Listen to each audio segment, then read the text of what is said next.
Hello everybody, hope you're well on this Wednesday evening. Welcome to Champman FPL Game Week 11 live. Thank you very much for joining me again. We are ready for a full set of fixtures. 10 games tonight, all 20 teams in action. Can Middlesbrough hold on to the league lead? They are at Craven Cottage tonight. Can the likes of United, Arsenal and of course Spurs close the gap? Will West Ham hold on to a lead this time once they go in front? All answers to be revealed over the next 2.5 hours or so. As is per usual, guys, these are only 4%ers, so if I get pissed tonight, I've got no real fucking excuse. But cheers to Beer Nuts UK for helping me provide the beers. This is my choice tonight. I just had a big ass stir fry, so I don't want to go too heavy on the old boozer, mate. I want to make it through the 2.5 hours without having to leave you for the toilet. Do you know what I mean? So, toast to our three heroes: Andy Martin, FPL Tactician; Dave, Simple Goal FPL; and James Lapron. Thank you very much for everything you're doing, guys. Keep doing it. I'd like to give a massive shout out, by the way. I mean, obviously everybody in the community is doing so much, but a special one to Luke today for his YouTube video. In terms of breaking down the importance of ranking teams, their perception. I can't remember the word he used. I'm sure Luke will put it in the chat as and when he arrives. Superb video. First bit of content that's actually made me change my mind on transfers. I'll come on to my team in a bit, but obviously we get onto there before there. We've got 20 minutes or so until kick-off of Game Week 11. Let's go through our starting lineups. For those in the chat now, hello, thanks for joining. If you've got any more detailed, serious questions, hold until after 8 o'clock, and then we'll go through them as and when we can. So, we'll start at Ewood Park, where Blackburn host Arsenal this evening. 3 changes for Blackburn. And this is where Luke's brilliant analysis made me change my mind. Because Blackburn, in spite of being at home, have gone very defensive again. Luke's suspicion from his research, etc., was that they'd go this way, 4-5-1 again, because they're playing one of the top teams in the league, in spite of the fact that they're at home. So they are. I was going to buy Corrado Grabby, who does start for Blackburn. I've decided not to. Still, they're playing Arsenal, so I still hope he scores. Blackburn have made 3 changes. One at centre-half. Short comes in for Taylor. Mark Hughes is obviously out injured for about a month following his goal at West Ham in game week 10. He's replaced by Gary Flitcroft. And Alan Mahon is in for Damien Duff, who's also out for a spell on the injury table. So Blackburn line up 4-5-1, the away formation that we've become very accustomed with from them. Alan Kelly retains his place in goal. Back 4 is Curtis, Short, Berg, Bjornaby. Midfield holding 3 of McAteer, 2 guy. Gary Flitcroft, who comes into the side. Flitcroft allowed to proceed and move forward from that position. Alan Mahon on the left of midfield. Jimmy Corbett priced up is allowed to attack from right midfield. Grabby is the one who gets the nod up front. On the bench for Rovers, Brad Friedel, David Dunn, Matt Jansen, Martin Taylor and Marcus Bent. There are 2 changes for Arsenal. Ray Parlour is injured, and this is, to my knowledge, the first time that Tikhonov has missed out in terms of a league start. That's in spite of getting a rest in their Champions League victory over Borussia Dortmund in midweek. The suspicion with Tikhonov is that because he's not EU registered, he has to play a certain amount of games. The AI is aware of that and therefore plays him very regularly. But he is not playing today, and I think this might have been the week that a few had begun to actually look at him. He misses out. So too is obviously Ray Parlour, as I mentioned. Lauren comes into the Arsenal side on the right of midfield, and Giovanni Van Bronckhorst also returns to the side. Arsenal line up: Seaman in goal, back 4 of Luzny, Campbell, Tony Adams, Ashley Cole, Lauren, Albertini, Van Bronckhorst, Perez, Jeffers, Thierry Henry. On the bench for Arsenal is Richard Wright, Tikhonov, Bergkamp, Upson, Kanu. By the way, if that geezer takes a penalty, I ain't commentating on it. You'll just get it will come up. It will come up. It'll be like, yeah, penalty to Arsenal. And you can just sit there and you can wait till it comes up goal and you'll know who scored. Obviously, if he misses, I'll be commentating all over it, right? So if you own him, prepare for grief. And obviously, if you do own him and he does well, then you can come down my throat, but I might just ignore your comments in any case. Bolton host Aston Villa at the Reebok this evening. One change only for Bolton. Diawara, who's an injury-prone player, who'd come into the starting lineup for their last encounter, is out. Per Franson comes back into the side. Kevin Nolan not fit enough for the 16. Another notable change for Bolton, not in personnel, but in terms of positional systeming. So Henrik Pedersen plays in the 10 position today, allowed to advance and support the front two. So Rodney Wallace goes right up front for Bolton Wanderers. They are Jääskeläinen, back three of Cooper, Hendry and Gotti. Wingbacks of Southall and Madison allowed to push on. Central midfielders Franson and Robert Lee, who obviously took a penalty at Ipswich in game week 10. Pedersen in the hole, Wallace and Ricketts up front. Subs for Bolton are Steve Banks, Jermaine Johnson, Bo Hansen, Paul Warhurst and Ian Marshall. Aston Villa go 5-3-2, but I would suggest quite an offensive 5-3-2, as they have 4 players looking to attack and support from deeper positions. For Villa, 3 changes in all. No place for Ian Taylor, Thomas Hitzelsberger or David Ginola. Paul Merson, Mustafa Hadji and Bosco Balaban return to the Villa starting lineup. So an out-and-out front 2 for Villa. Schmeichel in goal. Back 5, right to left, is Stephen Carr, Olof Mellberg, Al Pyatt, Gareth Barry, Steve Staunton. Both wing-backs or full-backs in this flat back 5, Staunton and Stephen Carr, very much allowed to push high from that system. George Boateng has to drop in defensively from the central position of a midfield 3, but the other 2, Mustafa Hadji and Paul Merson, are allowed to support that front 2 of Angel and Balaban. On the bench for Villa, Enkelman, Darius Vassell, Steve Soane, Dion Dublin and David Ginola. Just the one change for Charlton, who seem to me like they've got quite a settled team at the moment. The one change is the one we very much would have expected. Jason Newell is back in up front following his ban. Graham Stewart is the one to miss out. So Charlton are Kylie in goal, Young, Rufus, Shitu and Powell across the back.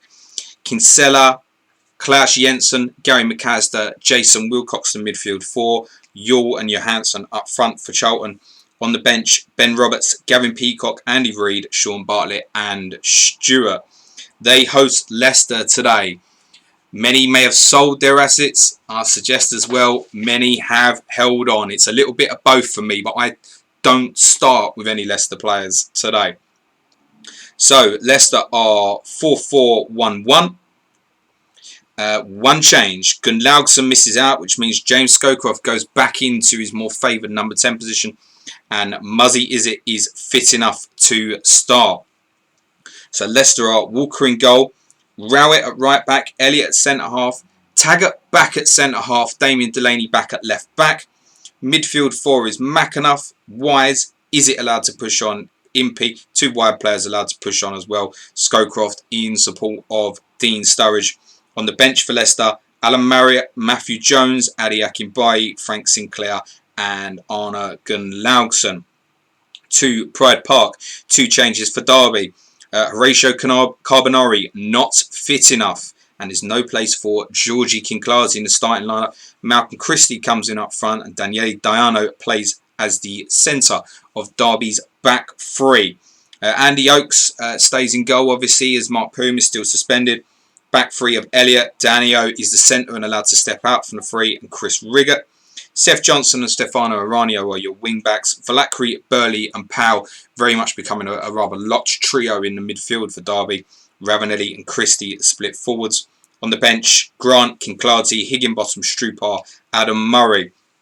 There are 4 changes to the West Ham lineup. Both full-backs are replaced. There's no place also for Don Hutchison or Freddie Canute in the West Ham lineup. Into the team come new signing Ian Breckin, a £475,000 signing from Chesterfield. I don't suppose you'll go Breckin anybody's team in a rush. He starts at right back in place of Newton and Sommer comes in for the injured Minto at left back. Michael Carrick is in for Hutchison in midfield and there's another start in place of Canute for Jermaine Defoe. West Ham are James in goal, Breckin and Sommer the fullbacks, Repka and Daly centre half, Carrick in central midfield with Joe Cole. As per usual, Cole is allowed to push on from midfield. Sinclair and Courtois allowed to push on from the wide positions. Di Canio and Defoe up front. Canute and Hutchison do take their place on the West Ham bench alongside Titi Camara, Paul Kitson and substitute goalkeeper Shaka Hislop. The big news from Craven Cottage, we knew yesterday that Louis Saha and Barry Howells would play.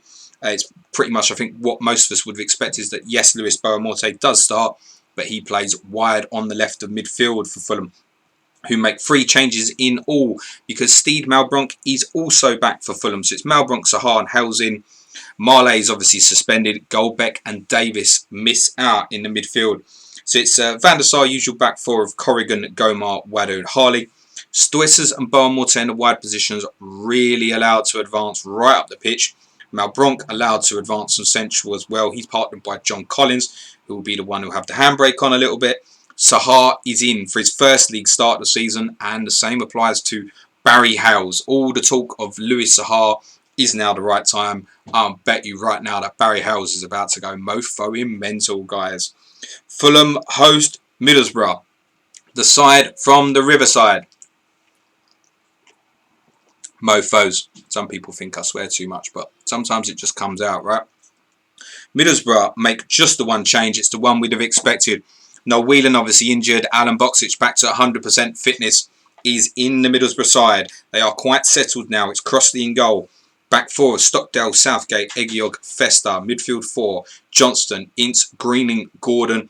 And Boksic is teamed up front with Hamilton, Rickard. Mark Schwartz is your sub-goalie. Paul Ocon back towards fitness. Ian Pearce, Andrew Campbell, Dean Windass on the bench for the Borough, who are still top of the Premiership going into game week 11. On to Ellen Road. There are 3 changes for Leeds. As expected, Ian Hart at around about 90% fitness does start for Leeds. Obviously at 73% he was going to play. It seemed fairly straightforward to me that at 90% he was definitely going to play. Matteo misses out in place of Hart. Bakker and McPhail also are not in the Leeds lineup. And Mabry plays OOP right midfield. And Lee Bowyer is back fit for Leeds. They are Martin in goal. Back 4 of Kelly, Radaby, Ferdinand and Hart. Midfield 4 right to left of Mabry, Bowyer, Decor, Kuehl. Front 2 is Keane and Viduka, and interestingly is Keane right up front again. So I don't know again if that's something in reference in terms of what they think of Chelsea. Leeds had only played with an out-and-out front 2 previously against Manchester United and Arsenal, and now Chelsea. So it's something actually to keep an eye on in some of Leeds' bigger games this season. On the bench for them, Paul Robinson, Simon Johnson, Alan Smith, Jonathan Woodgate, Michael Bridges. To the Chelsea lineup, 2 changes for them. Ferrer and Babiaro both out of the side. John Terry and Marcel Desailly are both back. It's the first time that I can recall that other than Chelsea's back 3, there is nothing in terms of changes towards Chelsea attacking players. So Gronkiar, Stanic, both in the wing-back positions. Zola, Johnson, Hasselbank all up front. Bit of stability for Chelsea. Could they cause an upset at Ellen Road today? It's Kudachini in goal. Desai, Gallus and Terry, the back 3. Gronkia, Stanic, wing-backs. Petit, Lampard, midfield. And as I said, Zola, Johnson and Hasselbank up front. Zola obviously in the 10 position. On the bench for Chelsea, Mark Bosnich, Jody Morris, Babiaro, Budavine Zenden and Mikel Forsell. Moving on to Liverpool. Absolutely crippled by injuries, not just in the forward line, but now at the back as well, with Hippier and Henshaw also both picking up injuries. It's suspected that Liverpool's game week 12 fixture, I believe, is not till the Monday night in-game simulation. So Sammy Hippier's got a chance of actually making game week 12. I have sold him though. I will come on to that at the end of the team news. But it's 4 changes for Liverpool. Remarkably, with Hippier and Henshaw both injured, Jamie Carragher still does not make the Liverpool side. He had played right back in their previous fixture, doesn't play today. There's also no place in the Liverpool lineup for Nicky Barmby. Into the side come Vegard Hegem at right back, Vignal at left back, Jamie Redknapp into midfield and Robbie Fowler up front. It means that Igor Biscan and John Arnorisa are Liverpool's centre halves today. So they are Dudek in goal, Hegem and Vignal the fullbacks, Risa and Biscan at centre half. Stephen Gerrard plays right midfield, Patrick Berger left midfield, Didi Hamann, Jamie Redknapp centrally, and Robbie Fowler is joined up front by OOP Danny Murphy. Barmby takes his place on the Liverpool bench with Chris Kirkland, Stephen Wright, Daniel Sutherland, young kid forward. You know the guy. Where's Harry? And Jamie Carragher. To the Newcastle lineup, they make 2 changes. Marcelino is back from injury, comes in for Andy O'Brien, and the other one is in force as Alan Shearer takes his 1-game suspension now. He will return for game week 12 in the absence of the injured Craig Bellamy. Cole Court comes into the side to partner Shola Amiubi up front. Newcastle are given in goal Barton, Dabizas, Marcelino and Quinn. Midfield 4, Solano, Dyer, Mercedes, Robert, Amiobi, Core up front. On the bench for Newcastle, subkeeper John Krelsey, Delapo, Diego Gavilan, Olivia Bernard and Lumana Luar. To Old Trafford, there were some undercurrent of fears of potential mass changes for United. They have not taken place. If anything, their team looks even stronger than their 2-0 victory at Villa Park in game week 10. Just a 1 change. Ronnie Johnson is back. Comes in for Wes Brown at centre-half. So it's Barthez, Gary Neville, Blanc, Johnson, Silvestre, Beckham, Keane, Veron, Giggs, York, Van Nistelrooy. On the bench for United, Roy Carroll, Paul Scholes, Nicky Butt, Ollie Solskjaer and Andrew Cole. Suggests, I would say from there, that unless there was to be injuries, that back 4 should make it through the full 90 minutes. A lot of people obviously expecting Manchester United defensive returns today. I have myself doubled up on them. Southampton make 2 changes. No place for Jason Dodd in their lineup, and Gavin Ray has obviously picked up an injury. He's out for, I believe, about a month or so. Joe Tessum and Paul Murray come into that Southampton lineup. So it's all changed defensively again. Paul Jones is in goal. Delac plays centre-half this week with Lunduk Van. Means Dan Petrescu plays right back this week. Wayne Bridge left back. Joe Tessum plays right midfield. Murray is joined centrally by Mark Draper. Anders Svensson plays on the left. Pahars and Davis up front. On the bench for Southampton, Moss, Oakley, Dodd, Letizier and James Beattie. On to the Stadium of Light. 2 changes for Sunderland in the ongoing saga of who will get picked to play with Emerson Tome this week. Jody Craddock wins it this time, comes in for Stanislav Varga. And Julio Arca is back for Sunderland, comes in for Chris Bart-Williams. Arca plays left back. And Michael Gray, who's had a great spell recently from left back, moves up to left midfield. They are Somerson in goal. Haas, Craddock, Tome, Arca at the back. Till, McCann, Schwartz, Gray, Leslanders and Phillips. On the bench, Ashdown, Quinn, Bellion, Reddy and Bart-Williams. There are 3 changes for Everton. One of them is in goal. Paul Gerrard is back in goal in place of Steve Somerson. David Weir misses out, which means that David Unsworth is back in. And Joe Max Moore plays in an advanced midfield position in place of Paul Gascoigne. Max Moore part of a midfield central 3, but is allowed to push up and join the front 2. Everton lineup. Flat back 5, midfield 3, 2 up front. Again, not for the first time this season, pulling out the exact same formation at the same time as Aston Villa. It's Gerrard in goal.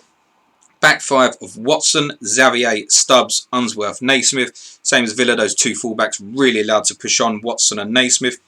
Gravison is the one tasked with sitting from the 3 central midfielders for Everton. Scott Gemmell and Max Moore allowed to support Duncan Ferguson and Thomas Radzinski. Simonson takes his place on the Everton bench with Kevin McLeod, Edan Tell, David Weir and Nicholas Alexanderson. Finally, to White Hart Lane. Come on, you Spurs. Just the 1 change. Young kid Padrinha misses out as Ben Thatcher is back from injury. He takes his place on the left wing. Means that Salakovic stays in this position as central midfield, advancing to 10. And Teddy Sheringham allowed to join the front 2. So it's Keller in goal. Ledley King retains his place in the back 3. Dean Richards was believed to be close, but not in the Tottenham 16. So King holds on to his place.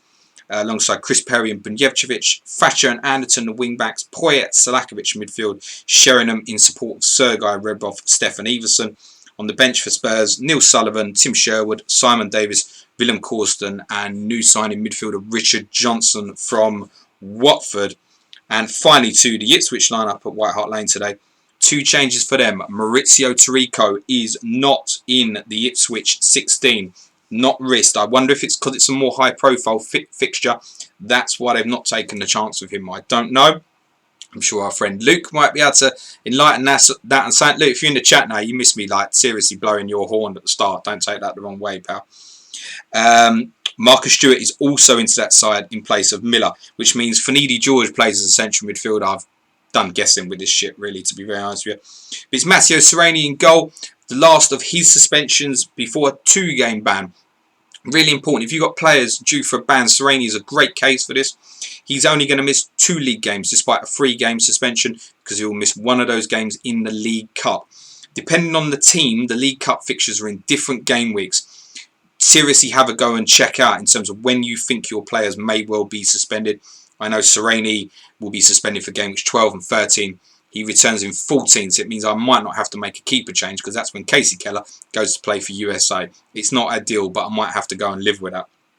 So, in any case, best thing I can advise with that is get yourself looking at Ben Krellin 2's sheets in terms of which fixtures are where. That's the best advice I can give you without having to bug the Fantasy Champ Man guys. Or just ask people in the community. People will join in and help, no doubt. Just use the Fantasy Champ Man hashtag. So it's Sereni in goal. Jermaine Wright plays right back, allowed to push on. I don't think I've seen an arrow that big. Jamie Clapham the same on the left for Ipswich. Back three is Haridason, Bramble, Gardso. Finidi and Kumas, central midfield. Martin Roycer plays in between them, is allowed to really go on and support Marcus Stewart and Pablo. On the bench for Ipswich, Andy Marshall, who we assume will start game weeks 12 and 13. John McGreal, Sixto Peralta, Darren Bent and Alan Armstrong. That is your team news. Very best of luck, everybody, as we head into 2 minutes until kick-off. What I do, what you might notice in terms of graphics that's a little bit different today is a league table. Our friend Chris, the great FPL captain, give that man a follow. What a don. There's your league table. So it'll obviously show top half, bottom half. My understanding is, and I don't know how he's going to do it, but our friend Chris, FPL captain, is going to run this league table in play. Where you see currently between the numbers, so for example it says 11-Everton. When their position changes, you will see that highlighted by a green or a red arrow. Obviously green is good for up and red is bad for down. That's my understanding. I don't know if he's going to make it work, but he's told me he can. He's a genius. Right, you can probably see them going around in terms of the statistics on board anyway, but I've just got some extra stuff that I'll go through with you. So, Ruud van Nistelrooy's ownership is 85%.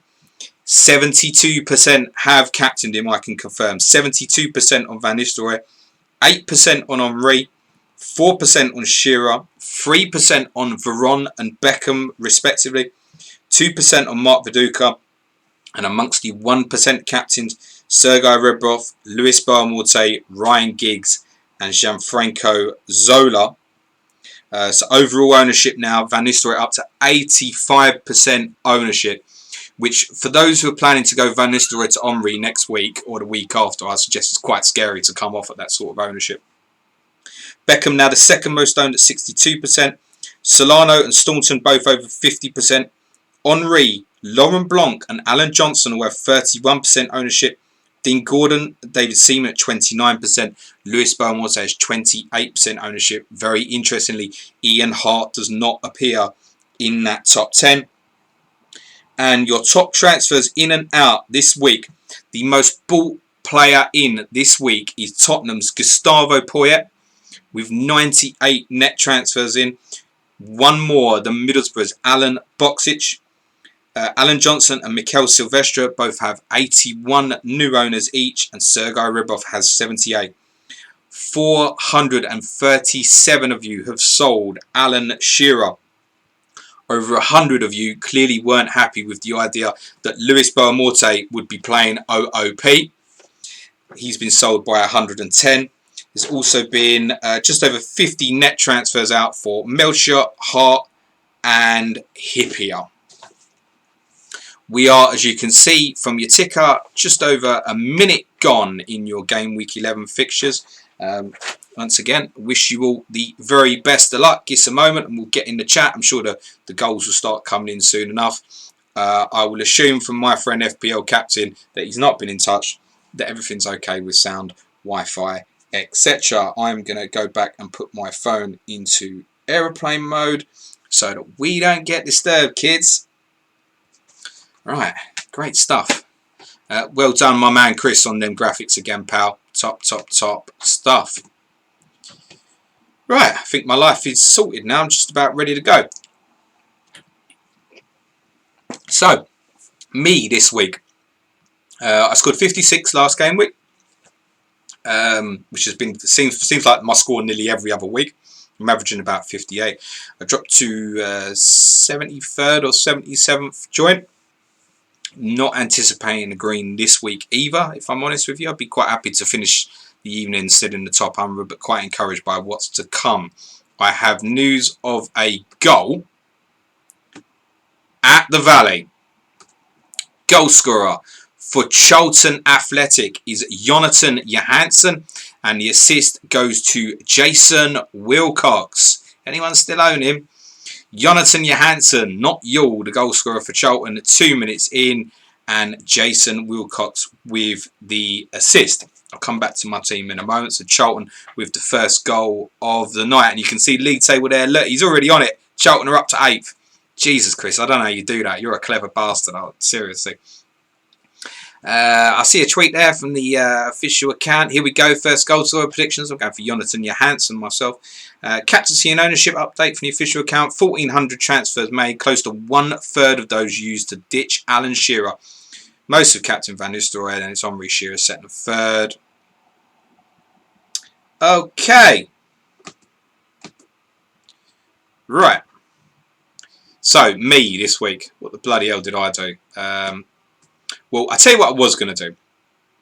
I was going to do Silvestre for Dabizas, and I was going to do Corrado Grabby for Alan Shearer, with the intention being to then be able to attack Thierry Henry next week. Following seeing Luke's brilliant video, which I shared on my timeline earlier today, excuse me, I realised I couldn't really go with Grabby. A, because he had the insight that Blackburn were going to play this shit formation. And then B, I was kind of at 33%. Was it going to be him, Janssen, or Marcus Bent? Because they hadn't done it in a home game before. There was zero knowledge in terms of who was going to get the nod up front, right? And I kind of figured Grabby got it last time. Why is he going to get it this time? I'm not disappointed that I haven't bought him, though, considering the formation that they've rocked up with. So I had a change of mind. I'll interrupt that because I've got information of a goal at Craven Cottage for Fulham. It's going to be popular. Alan Johnson has scored from the boys from the Riverside, mofos. No assister. Alan Johnson has put the league leaders in front at Craven Cottage. No assister. Middlesbrough lead 1-0 at Fulham. So what I decided to do instead was I really wanted to keep Hippier with the prospects of these doubles, etc. But I'm not overly in love with their fixtures, considering their injury status at the moment anyway. So it meant I've kept hold of Dabby's ass. I mean, he's just going to sit there last sub every week till I decide to start him because they've got 2 home games in a row coming up. Would be dangerous. So sold Hippier and bought Silvestre. Then instead of selling Shearer for Grabby, I've gone goal at Old Trafford to tell you about an opener for Manchester United. Roy Keane is the goal scorer. Again, there is no assister. Manchester United lead 1-0 in a game that some people from their simulations seem to think could be quite low scoring. I wouldn't be surprised if it is, but Roy Keane has given Manchester United a lead 4 minutes in at Old Trafford. Where was I? Yes, I've gone straight to Henry, basically. So Shearer's Henry. Obviously, I don't have the money to be able to afford that.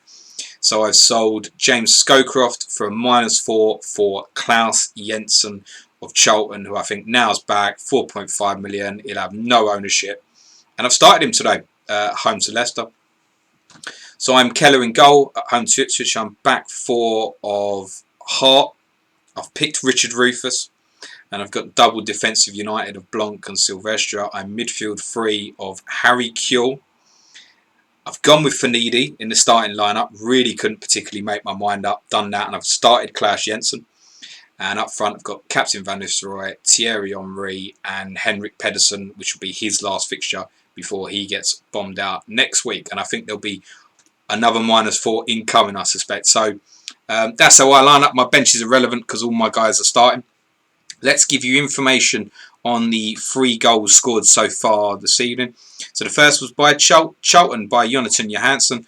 Well, Leicester's clean sheet didn't last long, did it? Good work by Jason Wilcox, steaming down the left flank before working the space for a low near post cross. Johansson nips in and diverts it home with his right foot. Charlton lead. On Roy Keane's goal at Old Trafford, Southampton couldn't hold out long. York gets on the end of Beckham's set piece, because I know people keep asking that stuff. Jones keeps his header out, but Keane is left with an easy tap-in. Will the floodgates open now? No, you can't have your Dwight York assist, but the floodgates may well open. I have information of a penalty to Derby County at Pride Park, just while we wait some information on David James' impending red card. You just assume that because it only says penalty at the moment. Information on Johnson's goal for Middlesbrough. League leaders ahead within 5 minutes here, and the postman delivers yet again. Gordon volleys a fine effort at goal. Van der Sar saves spectacularly, but it drops straight to Johnson, who's left with the simplest of finishes, 1-0 to Borough.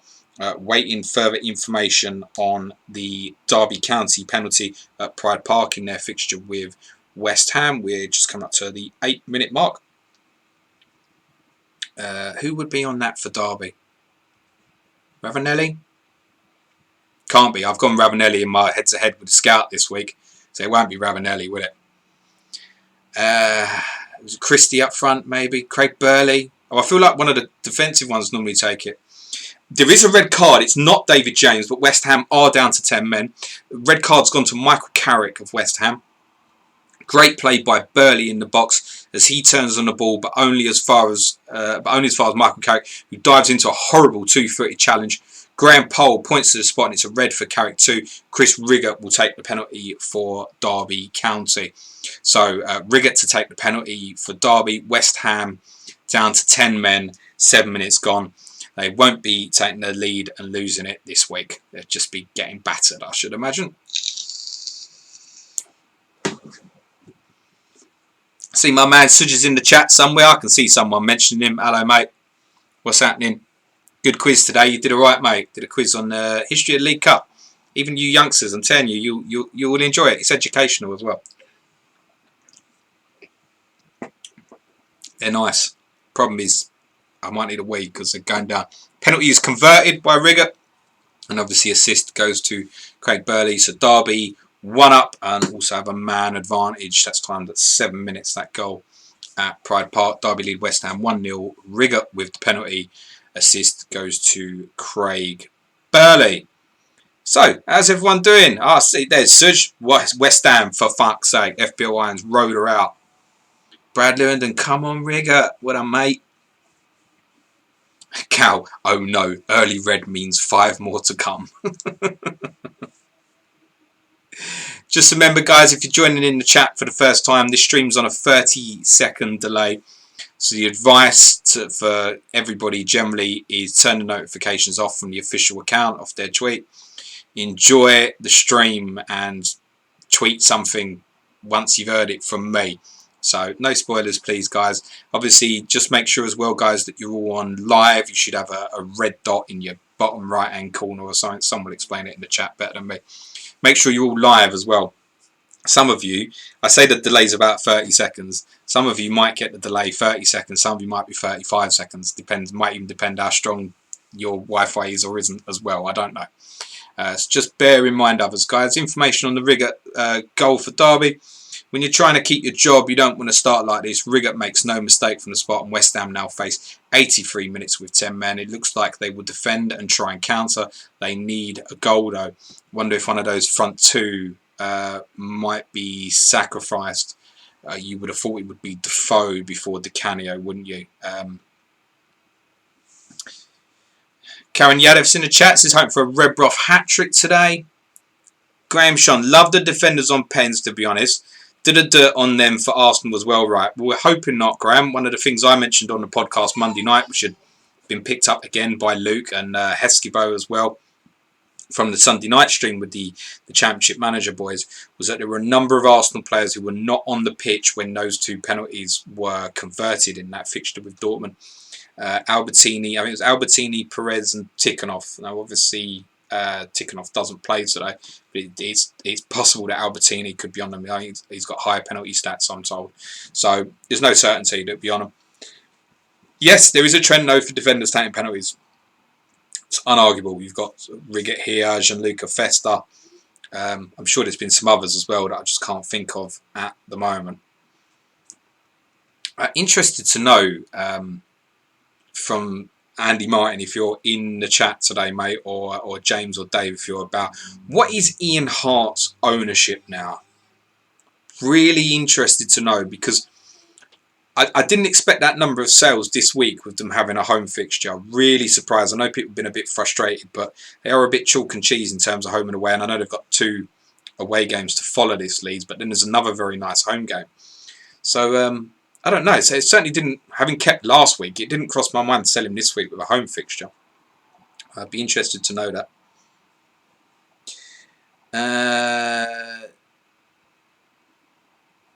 Okay, Block FPL almost at 2,000 subs. Congrats. Oh, that's us. Yeah. Subs are nearly at 2,000 on YouTube. Not bad for a podcast, right? Who doesn't do anything professionally. Thank you. Hassan Kala, hey everyone. Who's hoping for Veron Hall? Not me. There's been a lot of hits knocking about.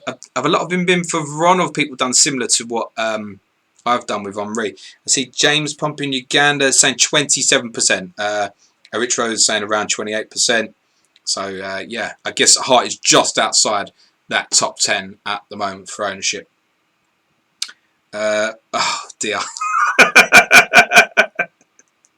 James Scowcroft has equalised for Leicester at the Valley, of course, naturally. I'm blaming Luke. Luke, you changed my transfer plans. Assist goes to Dennis Wise. Leicester on level terms. So not only did I sell Scowcroft for a part of a -4, but I started Richard Rufus. That's the clean sheet gone as well.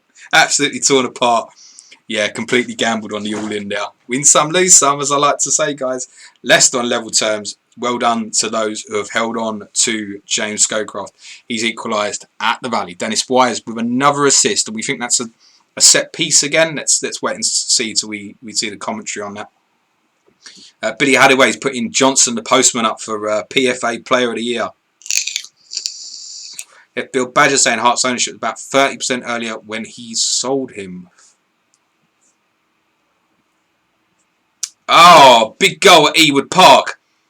Might be the one that suggests the -4 has paid off. Thierry Henry has Arsenal ahead at Ewood Park. Robert Perez with the assist. Henry has put Arsenal in front. Robert Perez with the assist. 13 minutes gone at Ewood Park. I knew I had to go to Henry next week. I definitely wasn't one of those who'd fancied a hokey cokey. I will probably still captain Van Nistelrooy in 12 because of the ownership protection.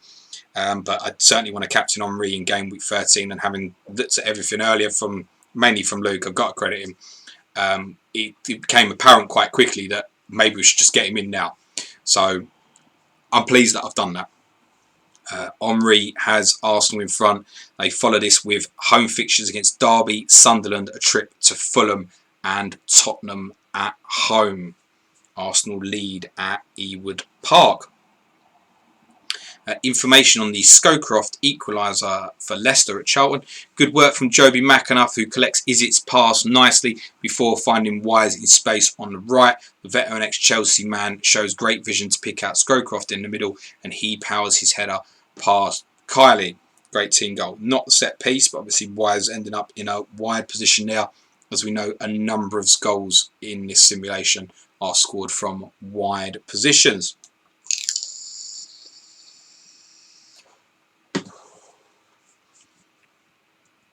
Oh dear. And breathe. 15 minutes or so in, I'm just letting everybody have their fun with Thierry Henry in the chat at the moment. Okay, nice.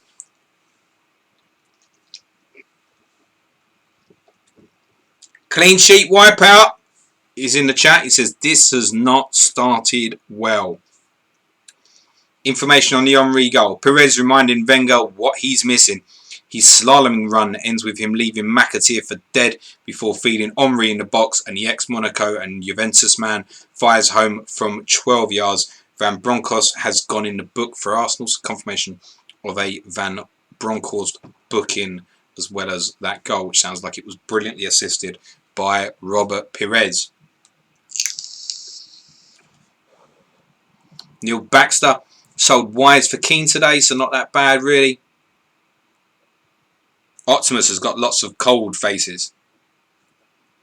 Cal says, do we think Zaha is going to bang? No. Barry Howells is going to go absolutely mental. Nis Godfrey, get Henry in. Also, because of your help a little bit. Thanks, James. I can't take any credit for that unless you saw the fact I'd taken a -4 for him. There is a clean sheet wipeout, genuinely though, and the league leaders have conceded. Middlesbrough's clean sheet is gone. Fulham are on terms, and the goal scorer is the returning Steed Malbronk.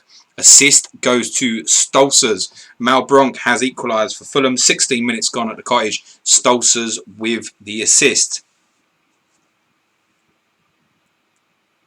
FPL Tractors playing FM 2020 and listening to this. I have issues. That could be confusing, mate. I don't suppose there's too many players that would have played in both eras. Is there anybody in this simulation who is still playing football? I'm trying to think. Is there anyone? Darren Bent would have been close, wouldn't he? I'm sure he's retired now, though. Not that anybody's playing football at the moment, but you know what I mean. Is there anyone? Is there anyone in the sim? Don't come with me like Toten Makoko, some 16-year-old kid or something. I mean, like, in the Premier League, one of the regular starters. Is there anyone still playing? Graham Sean says, fair play. Henry owners, 59-minute hookings done with. One of the things to say on Henry, quite a few of the guys who've got sims on that had picked up that he does seem to improve as the season goes on as well, and it's not that uncommon for him to start badly. I wish I'd known that and not put in game week 1, although thankfully I did get the returns game week 1 with the assist and realised in time that Van Nistelrooy's ownership was about to get ridiculous for game week 2. Quite a few saying Rooney, of course. Billy Hadaway, Pete Squires, Auto Recluse. He's not in the first team though, is he? Ian McAllister saying Milner question. He's not playing though either, is he? Milner. Brendan Davis, that's a great shout. Simon the Good, Jermaine Defoe. Great shout. Final Richie's got the Stolzers assist. Time to crack open a beer. Nice one. John D saying Ronaldo. Which one? Ooh, red card at Ellen Road. That is all I know. It's all I know. While we wait for that update on the Malbronk equaliser, fine equaliser for Fulham. Stolzers puts in a lovely cross and Malbronk meets the ball full on the volley to blast it into the top corner. Some bad news for the Cottagers though. Gomar is injured and is off for Andy Melville. I know quite a few had been going with Gomar. Don't know if they would have started him today or not, in playing Borough. I suspect many would because it's a home fixture. But he is injured. That's 4.0. Andy Melville is on. So we await news on the red card at Ellen Road. Got to be Ian Hart, hasn't it?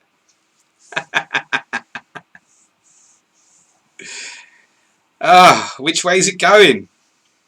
Which way is it going? How many of these red cards? I'm going to tempt fate here. How many of these red cards so far have been for away teams? Home teams, sorry. Oh, it was Ipswich Sereni at the weekend.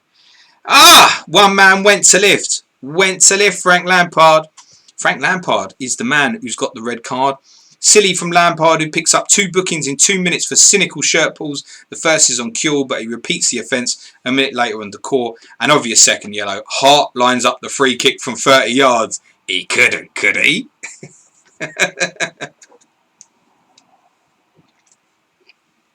He couldn't, could he? Well, they've teed that one up, haven't they? He's 30 yards out there, guys. So, yeah, my old friend Mr. Lampard. Stand a prick. He's off. Fuck him.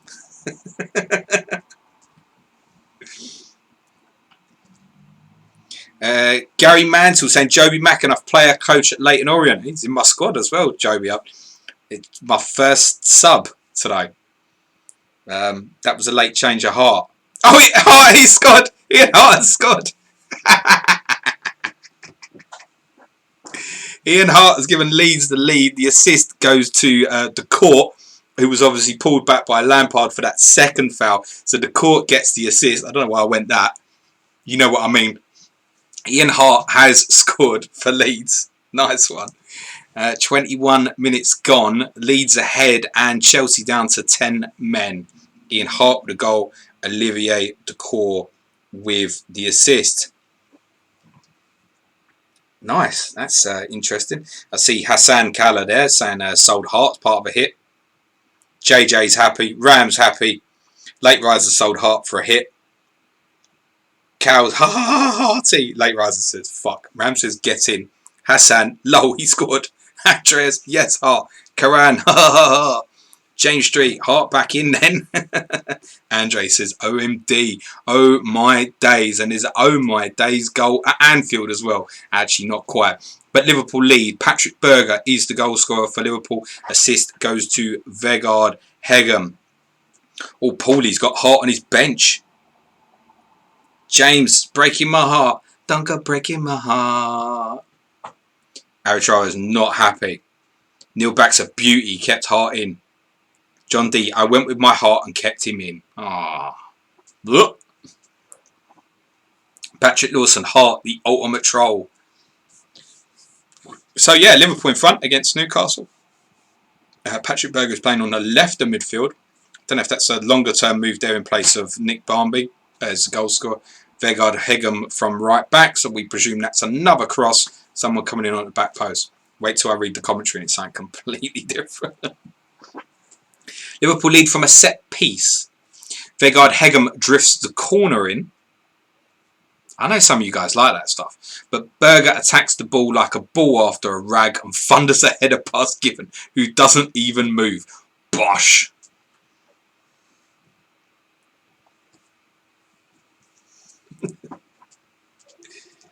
Graham Sean, Chelsea seem a bit of a shambles in this sim.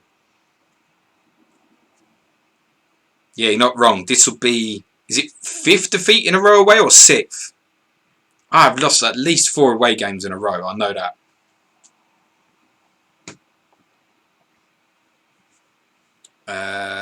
Motley Barnett's crediting Late Riser for holding on to Hart today. I'm sure he'd appreciate that. Karen Yadev, predictions for relegation this season, guys. West Ham and 2 others, mate.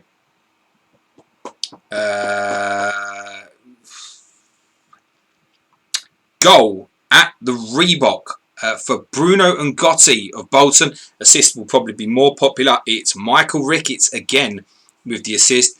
Bruno and Gotti with the goal for Bolton Wanderers. Assist goes to Michael Ricketts. I think our friend Chris went to the toilet. No, there he is. Hello, mate. How you doing? Bruno and Gotti has put Bolton ahead. Michael Ricketts with the assist. You can go to the toilet, by the way, Chris. They'll live. Don't worry. Ryan Mills given is awful on this sim.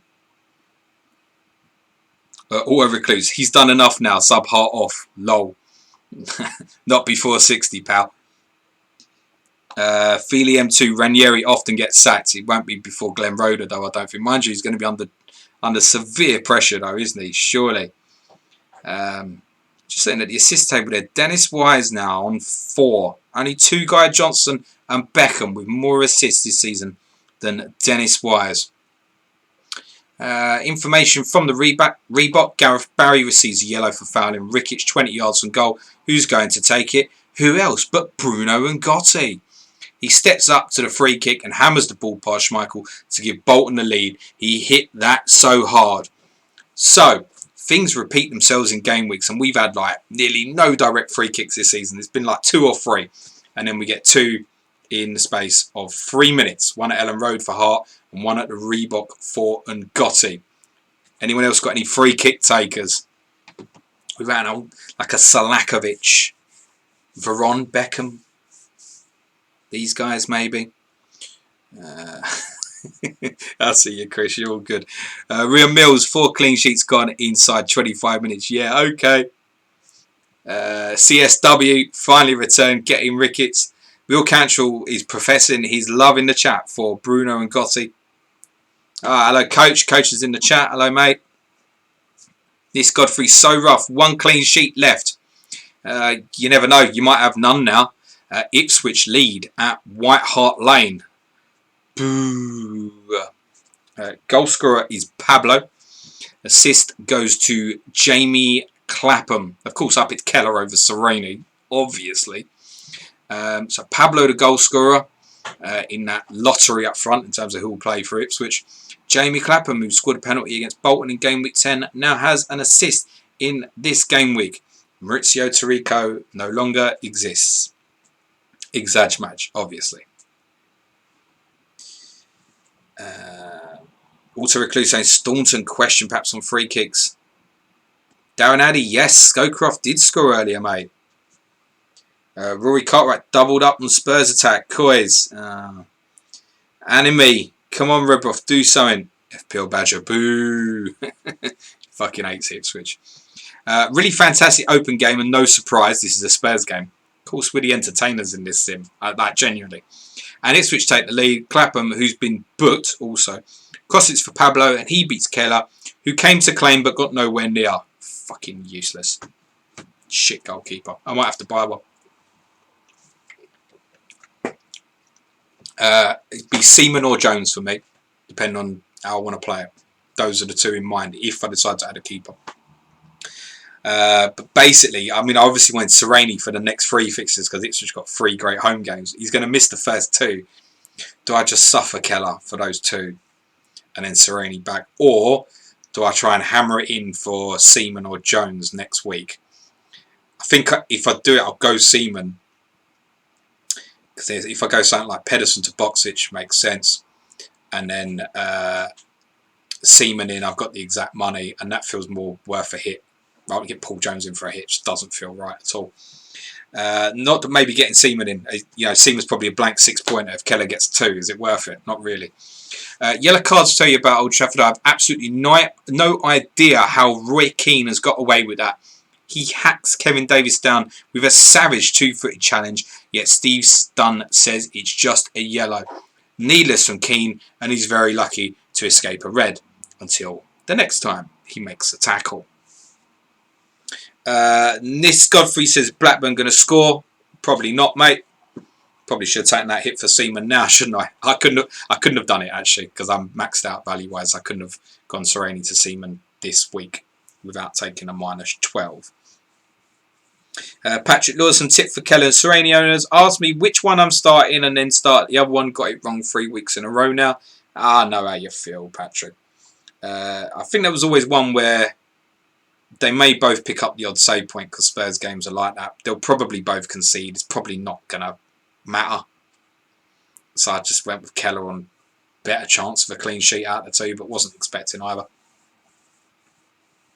Billy Hadaway, James, if you're getting Seaman, you should keep Keller. They rotate nicely. Yeah, it's a fair shout, Billy, but obviously they do because Arsenal and Spurs are obviously paired. We'll never play at home at the same time. So yeah, but you know, would I leave? If I'd have been picking Seaman or Keller today, I'd have picked Seaman anyway. I pick Seaman in most games. It's not really a rotation thing if I was to go that way.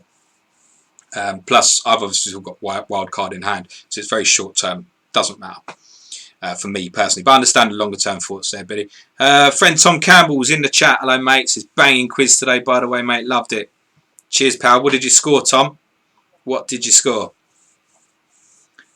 Nenad Sullivan, 1 clean sheet, 1 star. Keller, 0 clean sheets in 10. It's a fair point.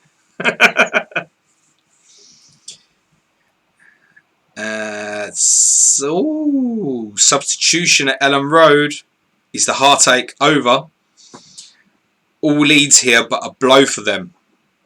As Rio Ferdinand goes off with a nasty looking ankle injury. Ooh, looking at the replay, that is a really heavy roll of the ankle there. He won't be back too soon, I imagine. Woodgate is coming on. Interesting. That sounds like a long-term injury for Rio Ferdinand. Woodgate is obviously 4.5, so one to keep an eye on. I think there's sounds theory in playing Leeds defensive at home and not playing them away. So it might be Woodgate offers an alternative. I don't think now. Wait on the news. You probably have a look again. I think they're on to Charlton in game week 14. The woodwork's been hit at Craven Cottage. Great run by Dean Gordon culminates with him blasting the ball towards goal. It looks like it's going in for all the world, but it thumps off the crossbar and rebounds out. So unlucky. Remains 1-1 at Craven Cottage.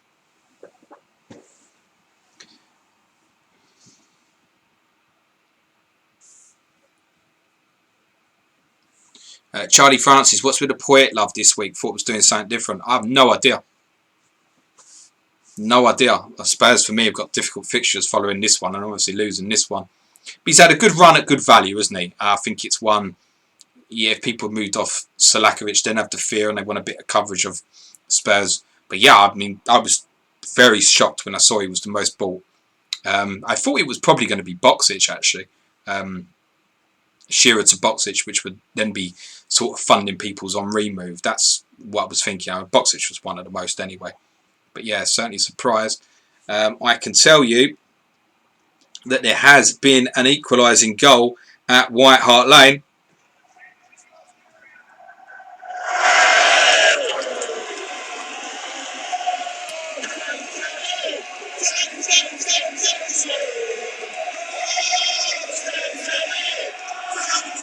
Teddy Sheringham's got Spurs on terms. And guess what? Gus Poyet got the assist. Well done, everybody that bought Gus Poyet. So, Sheringham with the goal. Gus Poyet with the assist. Ah, go you Spurs. That's better, isn't it? Oh, Teddy.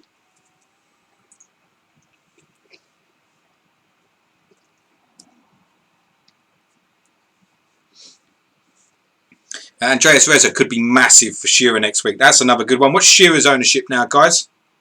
If anybody's in the chat has got that information. Everson missed a sitter moments before, but now Spurs are level. Bunjevcevic plays a long ball for Poyet, who nods it down for Sheringham. He's meant to be the sitting midfielder here, by the way. Who nods it down for Sheringham. He is left with a pretty easy chance, and they finally beat Sereni. Could easily be 3-3 here already. Sounds like more goals to come at the lane.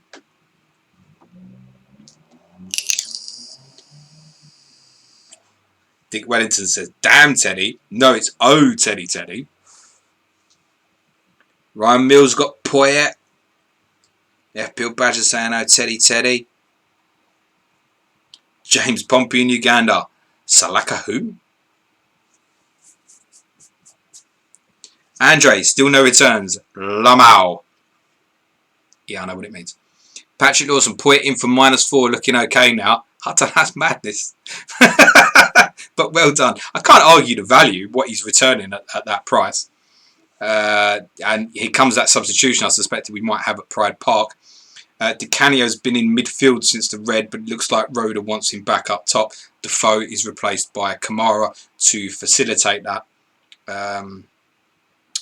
So is that Sinclair probably goes centrally and Kamara on the right, I presume.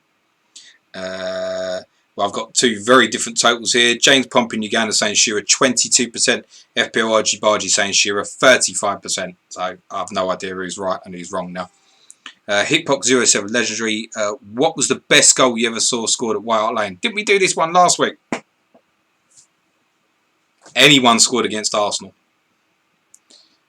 Stephen Carr against Man United. Ginola against Leeds. 5th round of cup replay.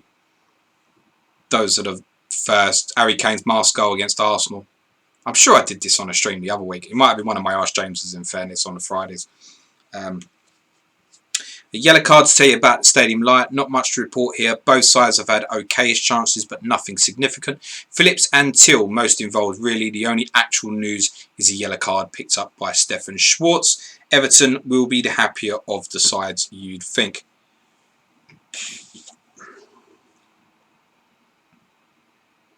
Andy G, the Golf Pro, got in Teddy for Shearer. Lovely stuff. I've seen you on tables, I'm sure, Andy. I'm sure your rank's quite good there, mate. Alan Cronin finally jumped off Teddy this week after a patient 3 weeks. We'll post who I transfer out this week on Twitter so everyone can jump on that. Yeah, please do copy us all in there, Alan. Like everybody. Danny saying Luke was tipping Sheringham for a 1 week punt. Our friend disabled. Of course he was. He gets nothing wrong, does he? I think he's behind me in the league, though. He's got to be favourite to win this gig, Luke.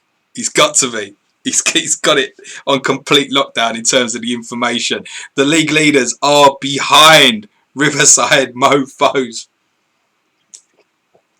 Steed is back with a bang. Mal Bronk has his second.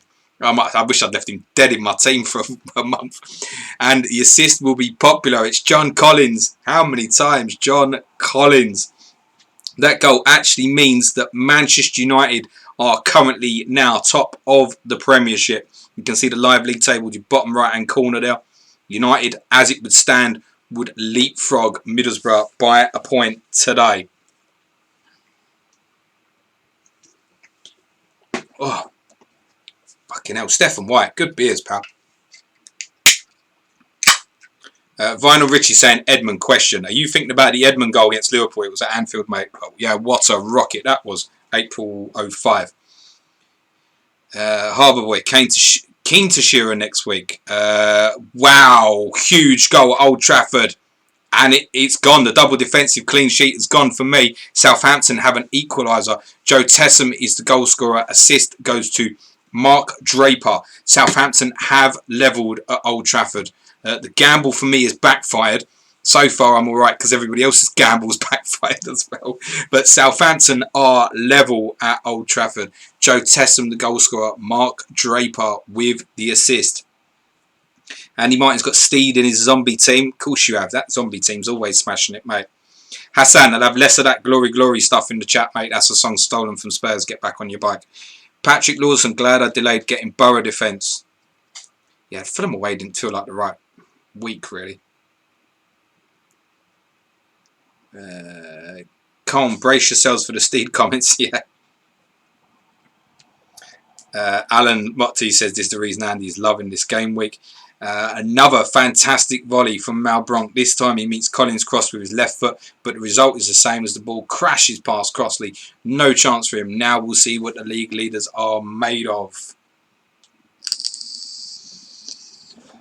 Nice says 0 clean sheets for everybody. So who's left? Bolton. Derby's got to be good today, isn't it? Leeds, Liverpool, Sunderland, Everton. Oh, and Arsenal. Did I miss Arsenal? If I missed them, then that's a natural thing for me to do. So yeah, Arsenal, Bolton, Derby, Leeds, Liverpool, and it's obviously Goldust, Sunderland and Everton. So 13 of the 20 clean sheets gone already. Bloody feel like I could have done with Sammy Hippier this week. There you go. Shams. I'm certainly going to be in a better position than most with Ian Hart. I guess of the big ones, other than the Hart owners, obviously be quite a bit out there for sort of Ashley Cole, David Seaman and that. Information on that Southampton equaliser at Old Trafford. Perhaps we shouldn't be surprised. Drew at Anfield. Was it first game? Southampton? Game week 1 drew at Anfield. Bartis saved brilliantly from Tessum a few minutes ago, but he doesn't manage it this time. Draper puts in a fine ball for the Norwegian. He is in space and volleys a fine strike past the despairing Frenchman. Cat, meat, pigeons. Gary Smith asks, is Jeffers playing? Yes, he is. Ian Davis on double Arsenal, which is sickening as a Spurs fan. Yeah, like, get out, Ian. Get out, mate. Nah, it's cool. It's perfectly acceptable, mate. It's a fantasy game. As long as one of the two isn't him. If one of the two is him, then don't speak to me ever again, mate.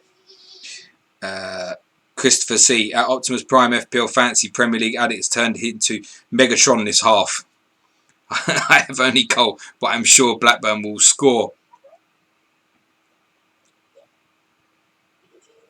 Bloody hell. Shit. Substitutions at Ellen Road. Oh, Ian Hart's getting the 90, I can tell you that now.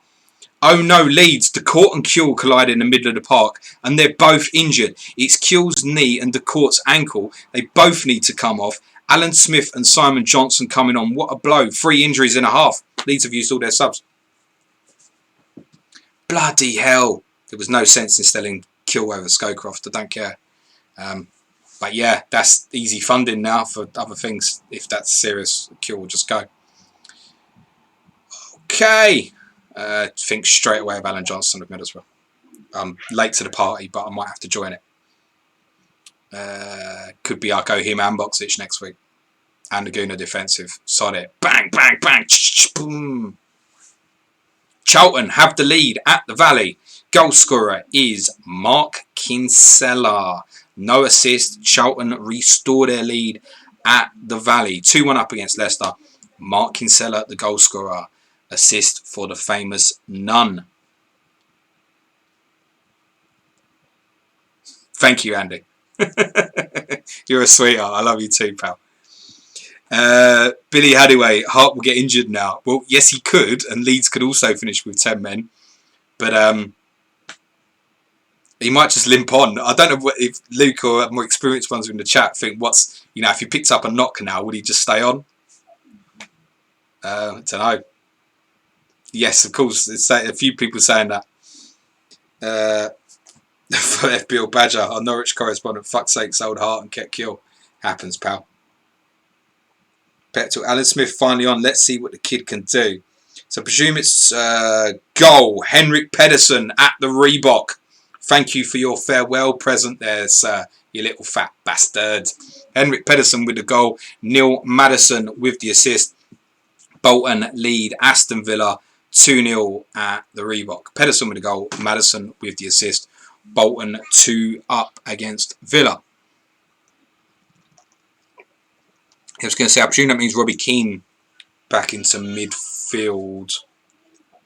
I don't know a lot about Simon Johnson.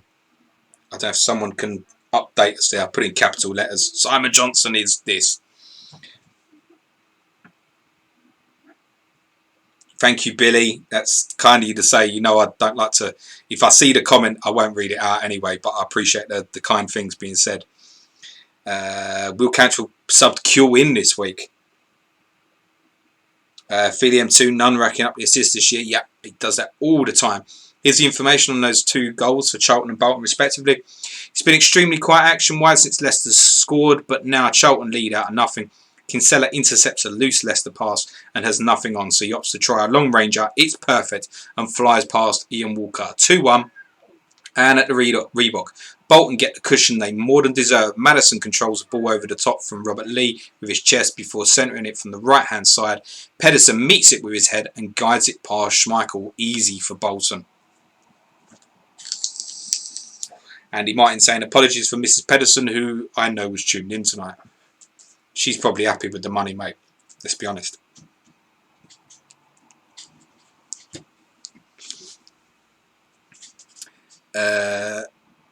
Billy, anyway, give us a goal before half time, Ledley, you king, yeah. Anurag's got his first return, says thank you, Pedersen. Equaliser for West Ham at Pride Park. Goal scorer is Titi Camara. Assist for Don Hutchinson. 10-man West Ham are on terms at Pride Park. Could get up to the dizzy heights of staying in 19th at this rate. Kamara with the goal, Hutchison with the assist. Excuse me. Just what I remember because I've seen a comment from Woody back down at the bottom. For those who might have been interested, our friend Flapjack did, yes, knock me out of the Wolfpack Cup last week. So for the 32 left in, I wish you all the very best of luck. He obviously couldn't give a shit about it now. But yeah, Wolfpack, Emirates, FA Cup or whatever, stick me in. I'm there. Rory Cartwright sold Scowcroft and Pedersen on a wild card this week, looking like a goal fest.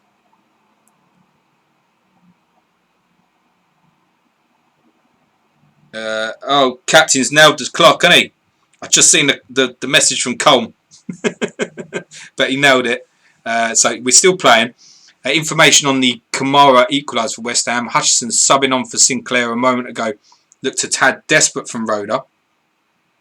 So Hutchison on for Sinclair. Yeah, Hutchison wasn't in the starting lineup, was he? Carrick started before being sent off. So Hutchison came on for Sinclair a moment ago.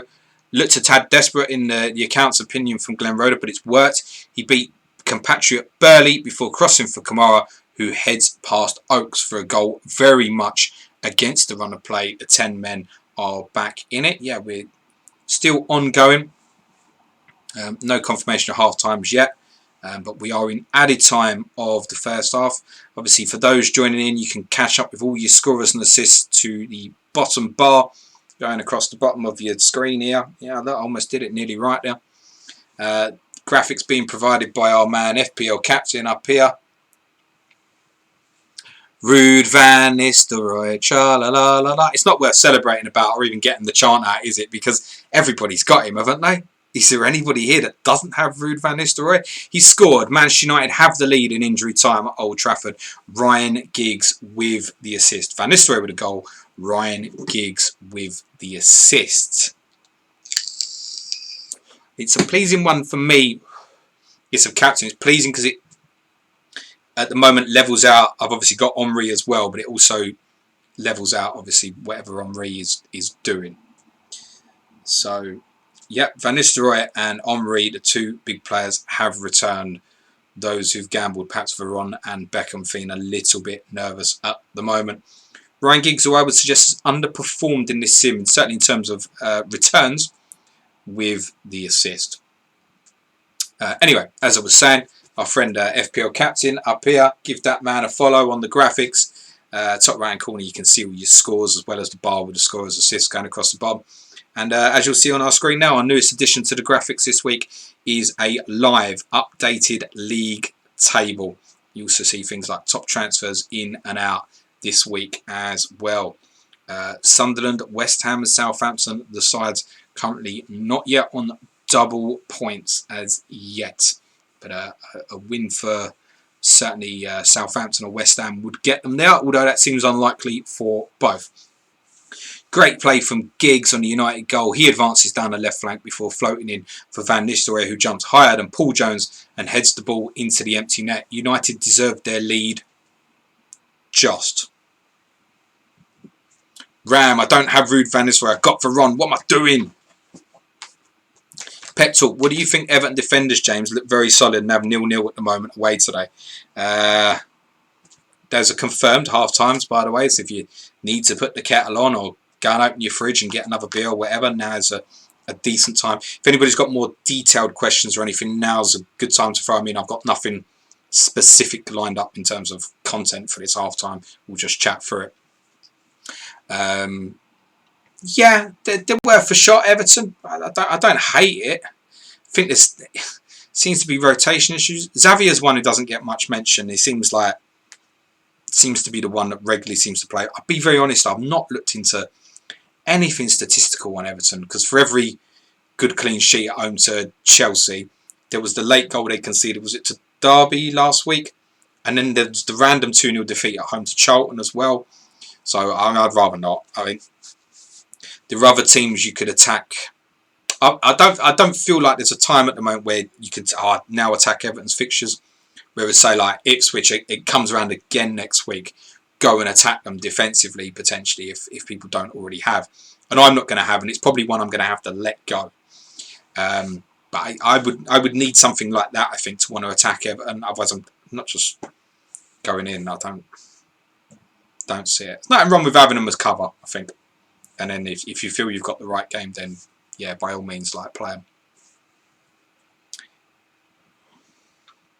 Hiphoc07 legendary FPL captain, you sure are getting better at these graphics every week. Isn't he just, mate? He's in the chat. He says, cheers, guys. Some glitchy stuff going on in the bottom right-hand corner, fixing it at half-time. What a star. Gary Smith, who's the best player? Henrik Pedersen, mate.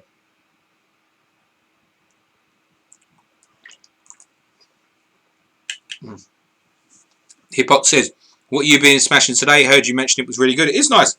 I'll be honest, it's only at 4%. So it's a baby beer. But I'll tell you what, this is the sort of thing I might drink during the 24-hour stream.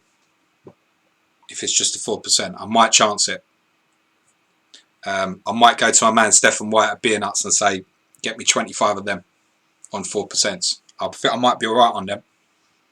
It's called Hawksmoor. The beers you'll see me drinking on streams in the short term from a company called Beer Nuts UK. You can get a discount off them as well. I think it's, the code's FPL5, I think. I'm sure Steph won't mind me saying that out loud. So yeah, go and get your beers and your nuts off them. They've got various packages you can buy, and they're friends of the show and the community. So rather you buy off them than your supermarkets and shit. I'm going to have to tell Steph to watch this back, and he's normally in the chat, but I haven't noticed him tonight. Mark Dorney's saying, Watson or nothing Everton for me. I don't hate that. Late Riser, who are your favourite 3 Spurs strikers? Was that ever? I just missed the comment there, mate. Who are your favourite Spurs strikers, James? Give us your top 3. Okay. Kane, Berbatov, Klinsmann. Then Defoe over King. I haven't even said Teddy, have I? Oh, fucking hell. Brutal doing Spurs strikers, honestly, because we've had some fucking good ones. Kane, Berbatov, Klinsmann. That's the right order. Klinsmann first period, 94-95. Ridiculous. Pete Squires, what's the longest Champman game you've played? 10 plus seasons? Oh, I probably played about 20 on one of these older versions, I'd say. Or recruits, would West Ham been decent differentials? No, they're bad, but their fixtures turn. What did they turn to, mate? Good luck with that. That's all I got to say. I felt like Stone Cold then. That's all I got to say about that. Andy North saying, hello, Teach Mode. James, worst ground you've ever visited, if you've ever been. My lovely Hewish Park might be up there. I've not been to Hewish Park. Why would I have been? I don't know. Holiday trip down that way or something, maybe. Worst? Oh, God. Oh, jeez. Oh, man, that's tough. I could upset some Pete weird, man. And I know it's nostalgic stuff, but that's right shit, Luton. Going through someone's house to get in the ground. It's right dodge. But it's funny, the couple of times I've done it, I'm like, this is hilarious, it's brilliant.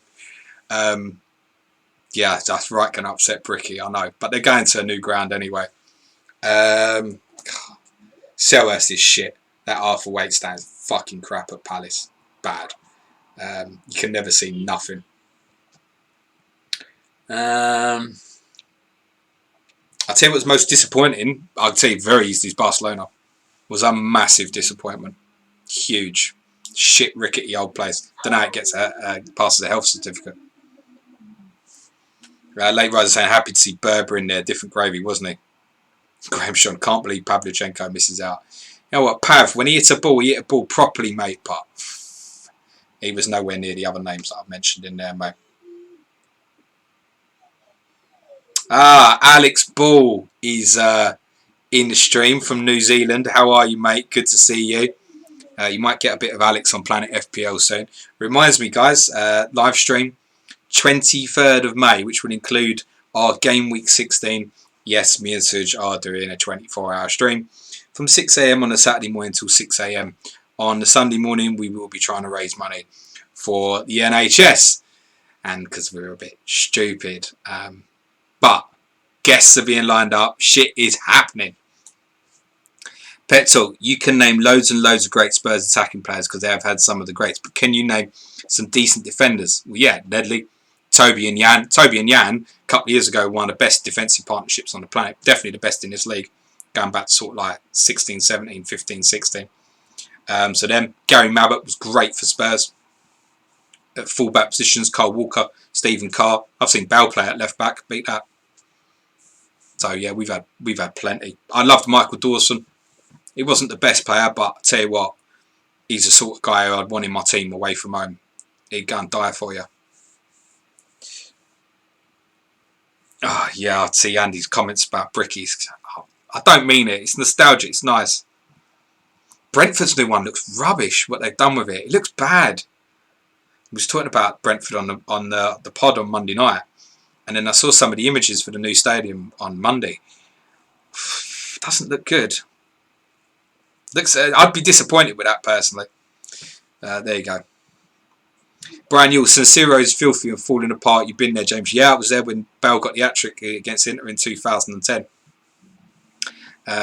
Toilets are something else. If you needed a shit, you weren't having one.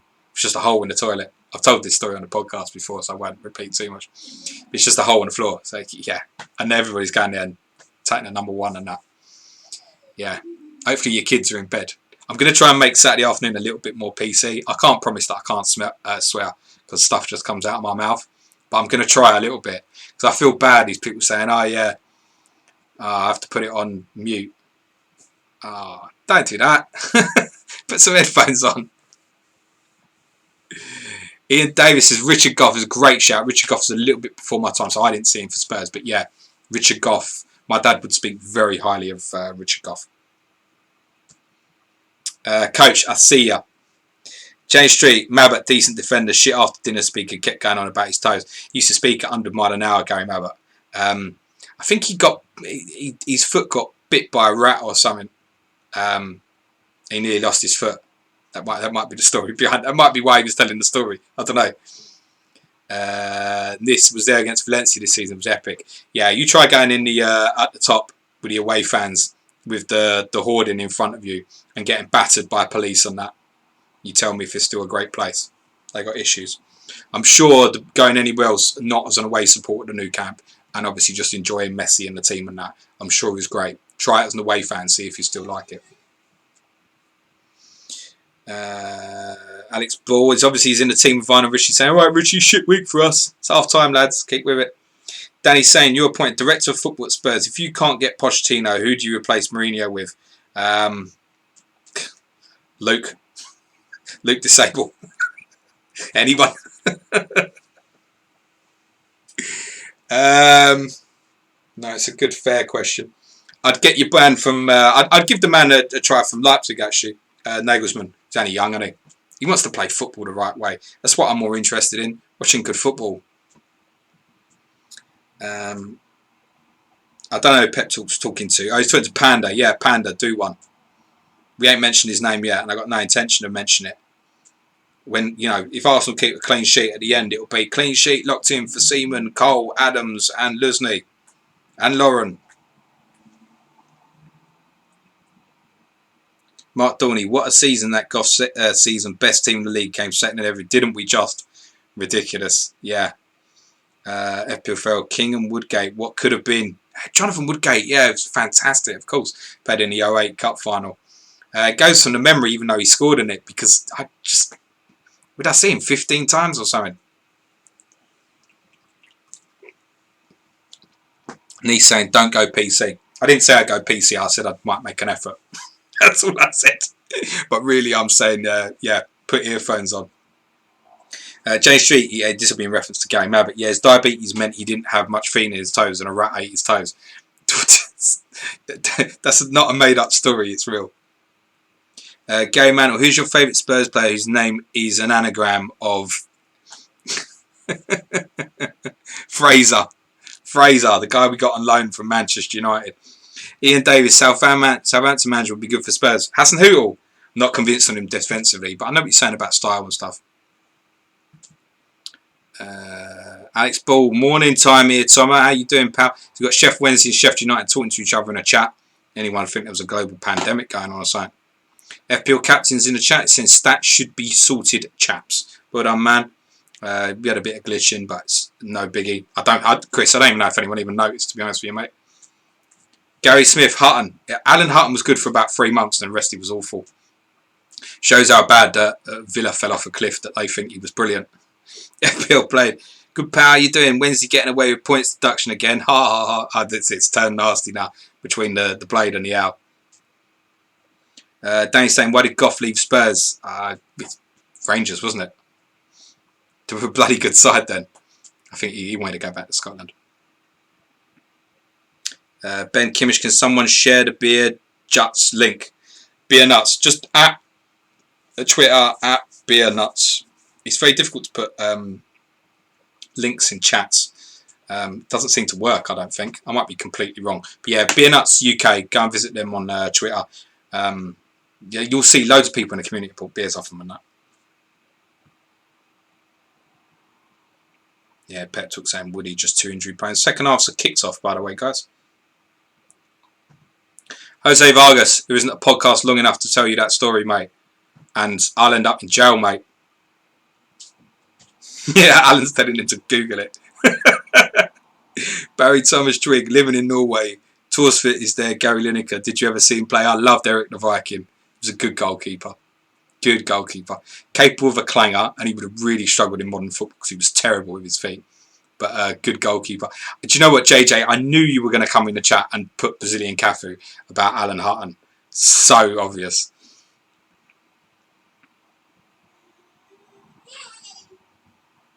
His goal against Birmingham, JJ, was terrific. Yes, it was in a 4-2, wasn't it?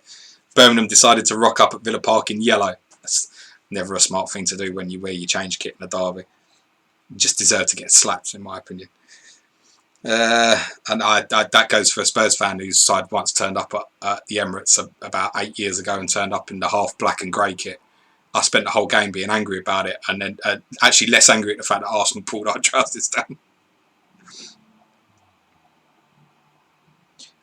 Recluse James, who's your favourite Spurs player in the Sims team in real life? Well, Ledley. This team, any Spurs team.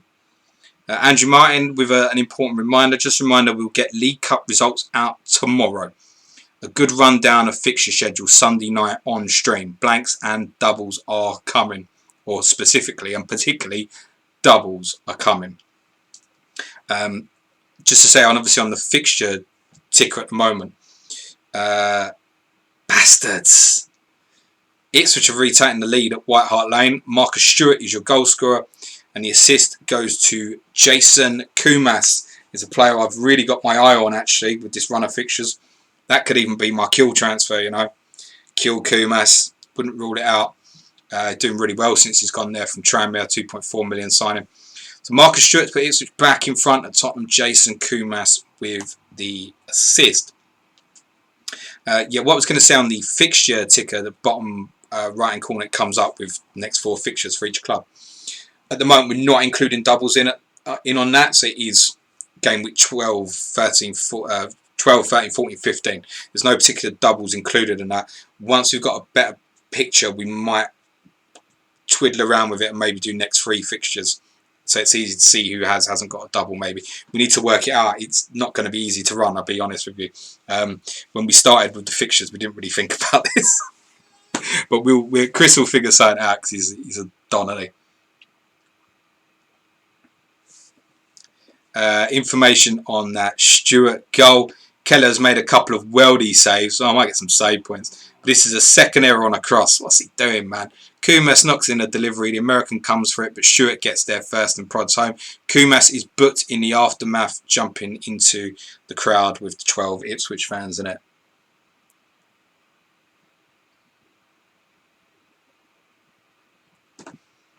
So, Ipswich for the first goal of the second half, lead 2-1 at Spurs. Andy North saying Stewart, the Yeovil legend. Benny Blanco played against Kumas when he was at Tranmere in a pre-season friendly, the 99-0 season, and he went in on me 2-footed, proper dickhead, haha. I might definitely buy him then, Benny. I met you, Benny. You're a top boy. Substitution to tell you about at Anfield. Early change here in the second half. No sign of an injury, but Danny Murphy is replaced by Daniel Sjöland. The young Finn is untested, but a more natural striker. Liverpool having the lion's share of the game here. Pet talk. Spurs are not good defensively on this game. Avoid. I agree.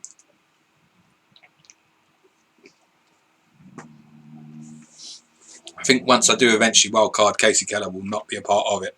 I won't be looking for any seaman rotation or anything like that. FPL captain saying suggestions welcome. We'd talk about it, mate. We get there.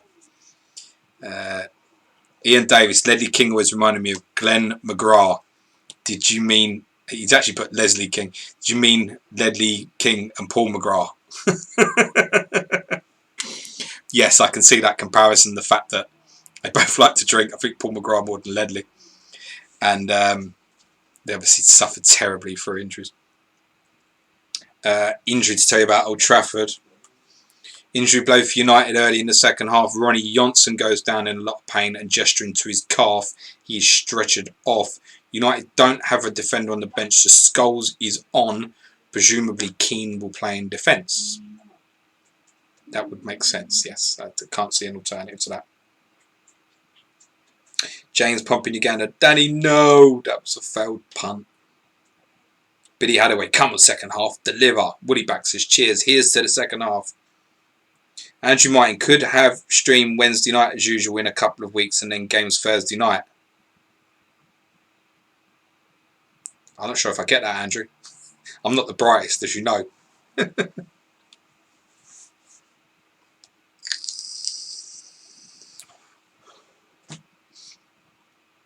DM me after. I don't get it. Ian Davis, shit, Murphy was my differential. I've got Kumas and Omri in for Viduka and Salakovic. So far, remember Leeds against 10 men now, and Spurs will certainly be going for it against Ipswich, won't they? Chris Blinko, great comment there, mate. Great bowler, Ledley. Patrick Lawson, hot take. Hassan Hoot will be Spurs or Arsenal manager within 5 years. Don't see it, Pat. Alan Motdaddy, yeah, too good to be true. And Danny Murphy. Mark Dorney had knees, 80 cats for England, Ledley. Ledley had stayed fit, he would have got 100 easy. I mean that, genuinely. Few I've seen better than Ledley. I'm not joking. He played his whole career injured. Just, for those of you who think it was good, I was at his first ever, his full debut. He played in midfield at Derby. He got whacked. This is in his autobiography. He got whacked by Rory Delap after 2 minutes. Unintentionally, just fierce tackle. And that was the injury for his whole career. He still got man of the match that day, but he didn't play again that season. That's how fucked he was in that game. He didn't play again that season. And he got that injury after 2 minutes. Didn't play again that season. And he was man of the match that day. So obviously once he settled down, he was in big trouble. And that was the injury he carried for his whole career. So he never played uninjured. And look how good he was. Andy Martin, when the doubles come round, yeah, we can figure something out, mate. I'm not explaining myself very well. Yeah, I know it's a double game week. Doesn't solve the questions. Just DM me later. Or DM me now. DM me in a long-winded more stuff. If you DM me, I'll see it on Twitter. Don't at me, just DM me. And then I can read it out properly, Andy. Arag, I'm thinking we will get a stream on Wednesday as well as double game week on Thursdays then. You think I'm streaming 3 times a week? That shit ain't happening. I've got some form of a life. Harbury, is Veron worth it? No, mate. Update from the cottage, a little flurry of activity. Paul Winson and John Collins get involved and are booked for a confrontation before Bowen Morte is booked for pushing Alan Boxic. Fulham replace Mal Bronk with Davis, while Borough bring on Windass for Greening. Borough on top here. Wonder how many people own Steve Malbronk, and if anybody does, that isn't a dead team. Vina Ritchie says Sjogren is a legend, vital to Norrköping's surprise win in 2015. If you know your triple A, mate. Gary Smith, you're asking what was the injury. I don't know what that's in relation to, so I can't answer, I'm afraid, mate. B had sorry, for Ledley, knees. Billy Hadaway, Ledley would have been the best defender of our generation if he could have stayed fit. Couldn't train at the end and delivered every week. Couldn't train at the bloody start, mate. He wasn't training from about 2005. It was like the final 7 years of his career. Dick Wellington, unlock Veron. Anurag, I'm talking about their stream, which they do on Sunday, also on Wednesdays. Yeah, do it on Wednesdays, straight after my stream. Great idea. Where's my DM? I'm not going to put the pressure on the guys to do it twice a week. Remember, we might be going back to work soon. Touch wood, kind of. If it's right, if it's safe, all that. Let's not do that shit now. It's too fucking depressing, isn't it? Scanner says, finally 2 of my players are mentioned, Barmore and Boxic. Pet Talk, Paul McGrath was similar, brilliant every week, couldn't train. Yep, that's where the comparison came in earlier. Cheers, Gary. Sorry, mate. That's just I was having a blonde moment, mate. Once my beard goes ginger, I'll have a shave, which is probably going to be tomorrow morning, I think. No, don't shave the beard. Kid don't like it. It's got to go, really, I'm afraid. So, Van Nistelrooy, top goal scorer in the Premiership now. 8 goals. Grabby on 7. Omri into joint third now on 5. With Johnson, Sturridge, Viduka, Robbie Keane, Jason Yule, Teddy Sheringham. Changes at Ewood Park to tell you about. And they are for Blackburn. Craig Short, who is on a yellow, and Grabby, who has again struggled as a lone striker, are replaced by Taylor and Janssen. This Blackburn formation does not make for pretty games. Few chances here. Cheers, Luke. Top man, mate. Alan says there's a Swedish Spurs podcast called Ledley King's Knee. That's my FPL team, if you want to know. Ledley's Kings. It's close. Oh, look, I've been Swedish.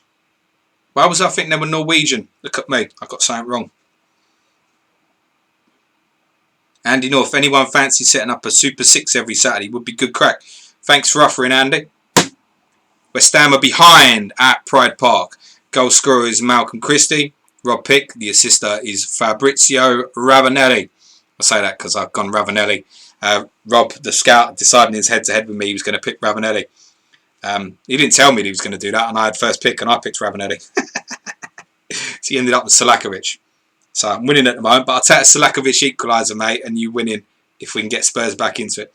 Malcolm Christie, the goal scorer for Derby. Fabrizio Ravanelli with the assist. Derby lead West Ham. 34 minutes to go. Obviously, West Ham down to 10 men, as are Chelsea at Leeds. Michael Carrick was sent off for West Ham, and Frank Lampard was sent off for Chelsea. Yeah, Andy, anyway, thanks for offering. Crack on, do it, mate. Go Spurs. Goal scorer is Stefan Everson. 2-2 at the lane, no assister. Go Spurs. Whoosh. Come Spurs. Stefan Everson would equalise for Spurs. We're winning that now, boys. We're winning that.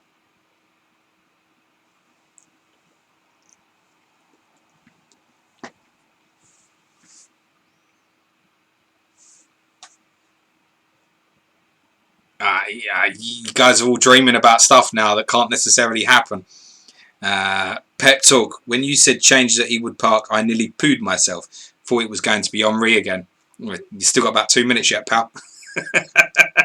Don't rule it out. Ryan Mills waiting for Gerrard to turn into the real Stevie G, hopefully in the next 30 minutes. Hey, don't let that slip. Andy North Hip Hop 07 Legendary, yeah, would be perfect, mate. 3 hours of content before kick-off on a Saturday. Ha ha. Information on those goals. A good day for free kick lovers. Ravanelli is knocked to the floor by Hutchison 30 yards from goal. Malcolm Christie steps up, curls a fine free kick past both the wall, and David James. Derby deserved that. Another direct free kick goal. Tells you, things happen in one sim and then they just trickle. But you don't know that when you're picking your team at the start of a week. Unfortunately, on the Everson goal, Spurs back in it from a corner with Bunjevcevic involved again. He meets Anderton's delivery well. Sereni saves neatly, but it comes straight to Everson, who nets a poacher's goal from a yard out. You feel this could go Spurs' way now. Come on, you Spurs. But Hadaway still waiting for Sush to do a cameo. That would make this season. He's Papa Bubba Diop in the game.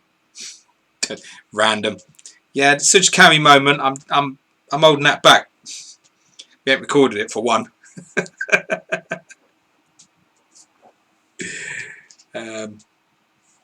Substitution at the Valley, and Leicester do love to sub off a defender before 60, don't they?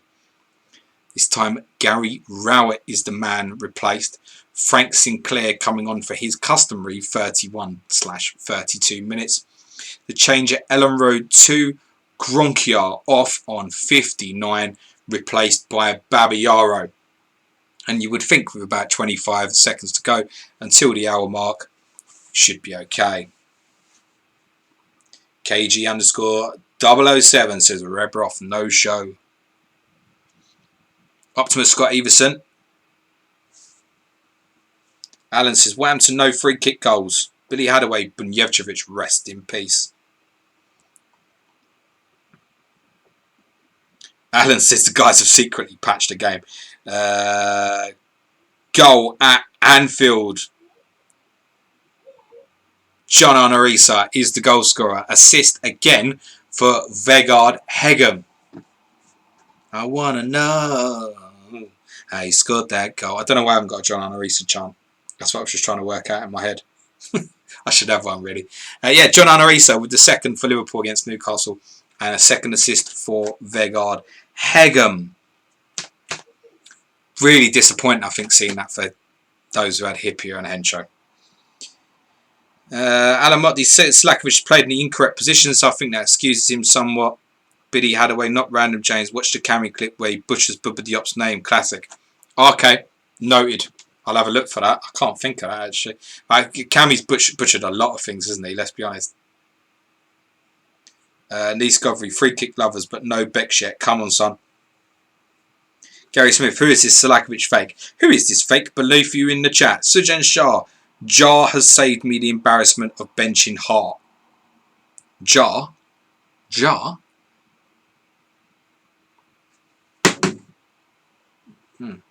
Official account trying to troll everyone by putting that Manchester United are winning 3-1 in their tweet.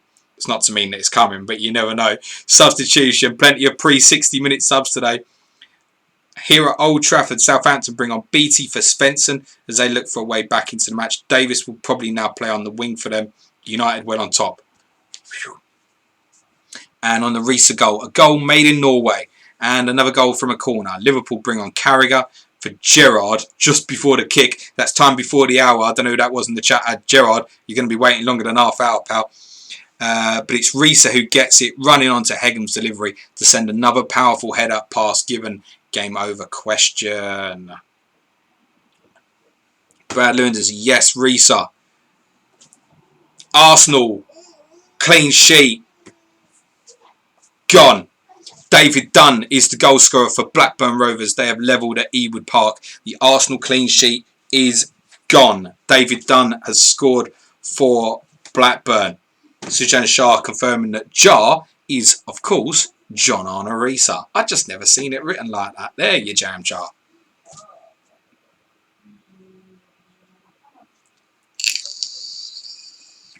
Betzel, Risa scores from centre back. He scored from anywhere, that guy, wouldn't he?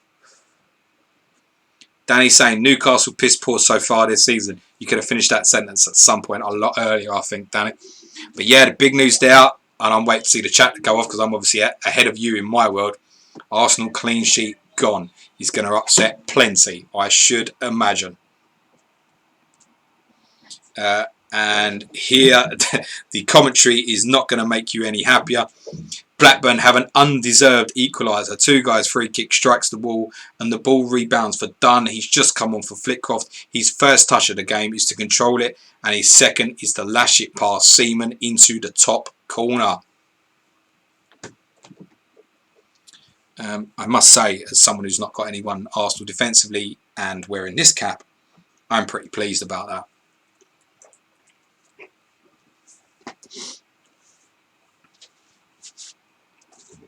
That win for Derby looks like it's going to shoot them up a few places if they hold on. Take them up to around about 11 currently in the league table. Alan says no one gets a clean sheet. Mark Dorney, complete clean sheet wipeout this game week. Rory, double clean sheet gone. FML, FBL Budge, no double clean sheet gone. Andre, 20-pointer incoming.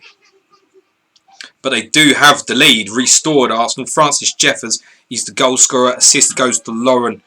So Arsenal Blackburn rather, were only on terms for 3 minutes. Jeffers with a goal, Lauren with the assist. Arsenal back in front at Ewood Park.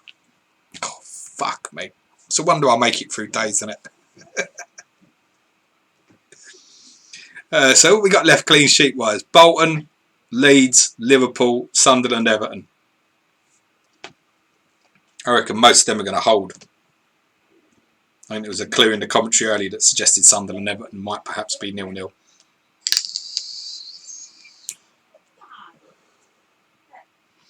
Villa away from home, which is I'd fancy Bolton to hold that. Newcastle, no Shearer on that. Even with Liverpool, with all them defensive injuries, I think they'll probably get over the line now. And you think Leeds against 10 men the same. Nice Godfrey said Grabby went off, question mark, yes. Ooh. This is the sort of goal that makes a man happy. Klaus Jensen has scored for Charlton. Gavin Peacock, who must have come on as a substitute, with the assist. 4.5 million midfielder, yes, in for a hit. Klaus Jensen and started the bugger has scored. Get in. Yeah, that's it. Get my coat, I'm leaving. 3-1 Charlton, Klaus Jensen with the goal.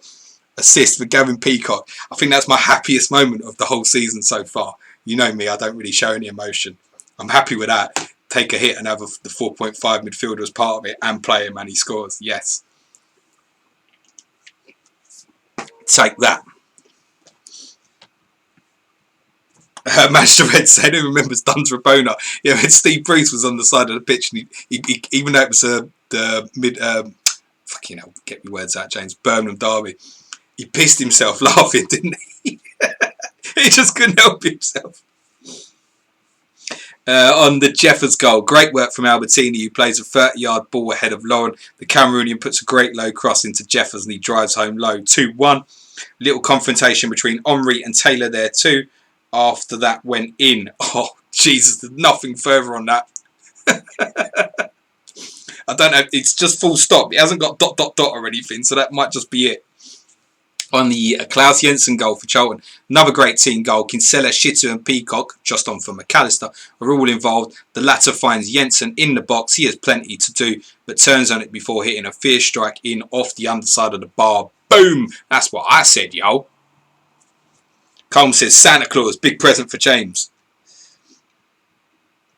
Darren Addy, oh dear, I'm having a poor night. Championship Manager's in the chat. I'm going to presume it's our friend.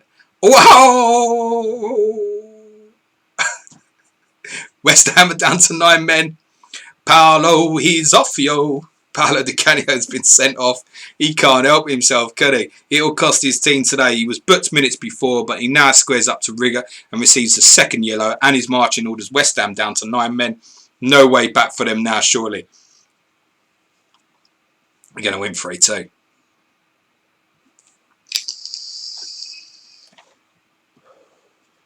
FBL Blade, Jason Yule, no returns in 3 Charlton goals. Great stuff. Jason Yule very easily could have been in my squad right now. Very easily. Cole Coote, not to be confused with Cole Court, is in the chat. 2 returns in the first 13 minutes. Nothing since. No clean sheets left either. Love it. Epoch 07 Legendary. What? What? Crazy night. It's always a crazy night. Willie back, bring Clardy on for the last 20 minutes, please. Ram, oh my days, West Ham. Suj, you still in the chat? You proud of your club, mate? Andrew Dell, over under 7 players for West Ham by game's end. Joe, I was thinking about doing our Thursday throwback tomorrow is on Middlesbrough season 1996-97 when they got relegated, deducted points, lost both domestic cup finals. Yet they had Janino, Ravanelli. They were battering teams every now and again, but getting battered. Brilliant story to tell. I was thinking in the coming weeks we could do a West Ham throwback on one of their relegation seasons as well. But I don't think there's enough time in an hour for the amount of bantering I would give Suj, to be very honest with you. Bring him here. Let him come and say hello. He'll wreck something. Hey. Little man. Hey. Say hello. Hey, say hello to the people. No. Good boy. Oh, Harry's disturbed. A Thierry Henry red card for Arsenal. See you, mate. Love you loads. Oh, well, this is the strangest -4 free transfer hit of all time. Thierry Henry has been sent off for Arsenal. That came just after news on a substitution at Ewood Park. Wenger obviously feels Ashley Cole deserves a rest as he's replaced by Upson. Hold on though, Henry and Taylor have been going at each other for the last 2 minutes and it's still going on. The ref's coming over to deal with it. Henry, red card. Oh my lord.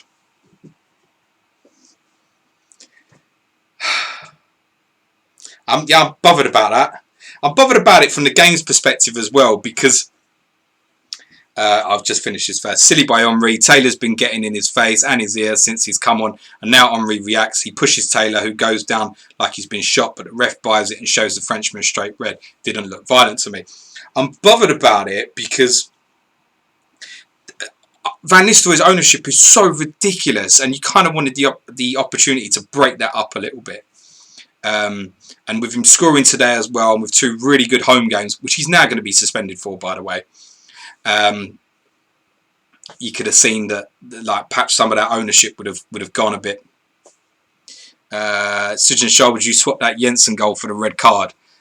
Doesn't really matter. It's no difference in blanking. It's more the point that, like, I mean, it's Arsenal anyway, so I don't really care. That I said that Van Nistelrooy is going to hold on to all that ownership. Now, 85% ownership. Some people would have moved. Some people would have moved. And also, in the next game week as well, I think you would have seen more of a split of the Van Nistelrooy and Henry captaincy, and now you're just not gonna see it. So Van Nistelrooy is going to have similar captaincy numbers in game week 12 as well, and so from that perspective, it's disappointing for the game. It's disappointing because I think no one really wants to see Van Nistelrooy like 85% ownership. It's no one's fault, and the game's got to go the way it's going to go. Update from Matthew Milton, I see saying Jeffers game week 13 captain. Yeah, till Wenger picks Bergkamp and Carno. That's the problem, isn't it? Auto Recluse says Harry's a true Spurs fan, working his magic getting Arsenal top man gone. What a legend. Substitution at the Reebok, not much happening here. Bolton in full control, changes for both sides. Ricketts and Franson are off for Warhurst and Hansen for Bolton, while Villa replaced Paul Merson with David Ginola. Can the Frenchman produce some magic for Villa? I doubt it. Substitutions at Ellen Road, all Leeds, but they can't find a way past Kudachini. Can't be subs for Leeds, have used them all. Chelsea freshen things up. Zola, who was on a yellow, and Johnson are off for Morris and Forsell. God, that sounds better, doesn't it? Leeds have Radaby and Bowyer on bookings. They continue to pressure for a second.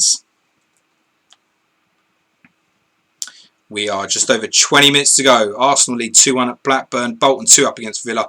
Charlton 3-1 up against Leicester. Derby 2-1 up against West Ham. Fulham lead Middlesbrough by the same score. Leeds 1 up against 10-man Chelsea.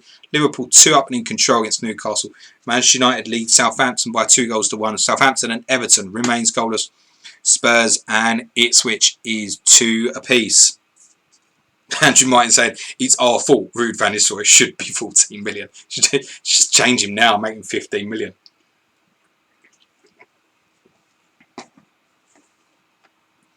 Late Riser say, Henry doesn't miss any game, League Cup tie question. I would have thought that he'll miss. It's a 3-game ban it's going to be. That's not going to be a 1-game ban, I wouldn't have thought. Unless someone from the Champ Man account wants to give me a sneaky confirmation, but I would have thought for off the ball and stuff, that's going to be a 3-game ban. So 1 game would be League Cup and then those 2 home league games, I would have thought. Substitution also to say about the Valley. Leicester replaced McAnuff with Gunnlaugsson. Can he inspire the Foxes to a comeback? It's been a fairly even game and this result will be disappointing for Leicester backers if it stays as it is. Bit of a surprise perhaps. Well, I started with 2 Charlton players, so I can't say that I was overly surprised by it. Charlton home to Leicester was roughly what I would have expected, really.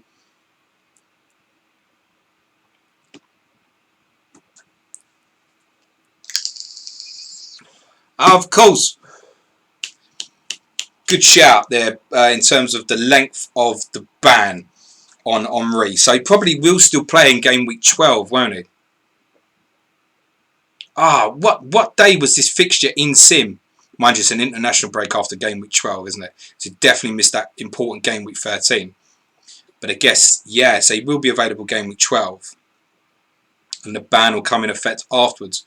So he could, therefore, potentially still miss 3 league games. He might even miss 13, 14, 15.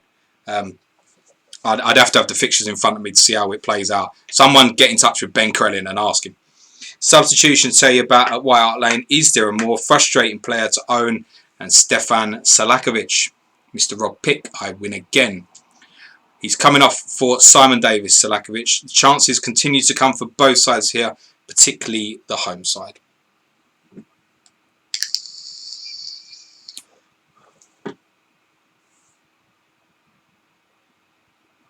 Goal for Spurs. Can you Spurs?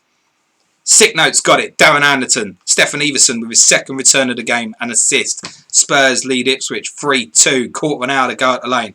Can you Spurs?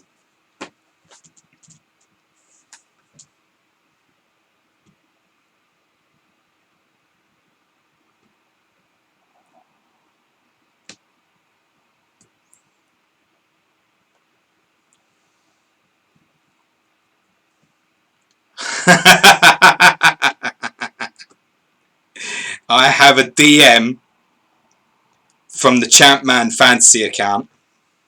I don't know if that's Andy, Dave or James. I'm going to read it word for word. Sorry guys. Let's put it out there. Obviously the games are in swing, so who knows what the FA will do. But let's just say it didn't look violent, and a one-match ban is not beyond question. Liverpool's clean sheet is gone. Kieran Dyer has scored for Newcastle. So Liverpool's clean sheet is gone. Kieran Dyer with the goal. The suggestion there from the official account that it is to be confirmed if it is a 1 or a 3 game ban for Henry. I would suggest either way, depending on when the games are in simulation, but there's an international break. I can't see how he doesn't miss game week 13. Surely that's the fixture he misses at home to Sunderland, when he would have been the blindingly obvious best to captain. So Henry stays and plays game week 12.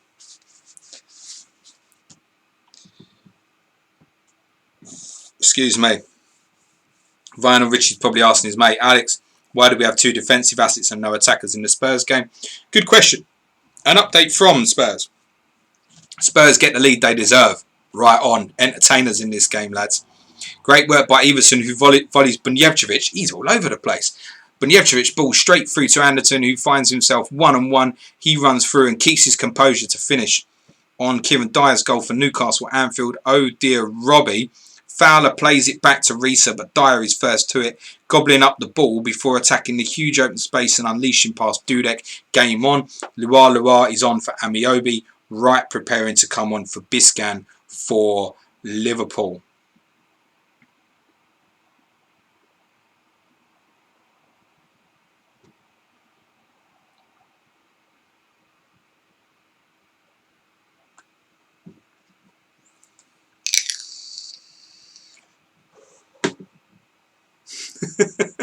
Suj, you in the chat.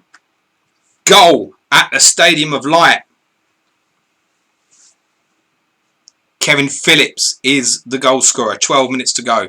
And Everton's clean sheet is gone. Kevin Phillips, the goal scorer. Sunderland lead Everton by a goal to 0. 12 minutes to go.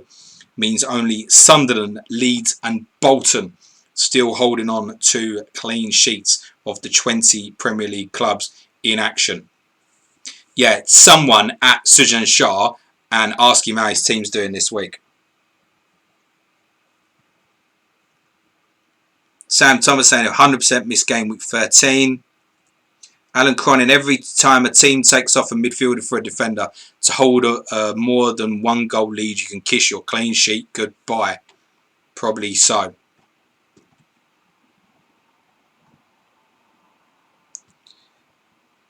Andrew Martin saying to Scala, I like Dyer. He knows, doesn't he? He knows. Stubbs sees yellow for fouling Phillips on the edge of the box. It's a borderline penalty, but the ref says free kick. Arker and Phillips are both over it, but it's the Englishman who takes the perfect up and down, and it nestles in the net. And we've had more direct free kicks scored in this game. Was it like 200% increase in direct free kicks in this game week against the season so far? Andrew Martin saying Phillips ticking along very nicely. Patrick Lawson, Everton clean sheet is gone. No.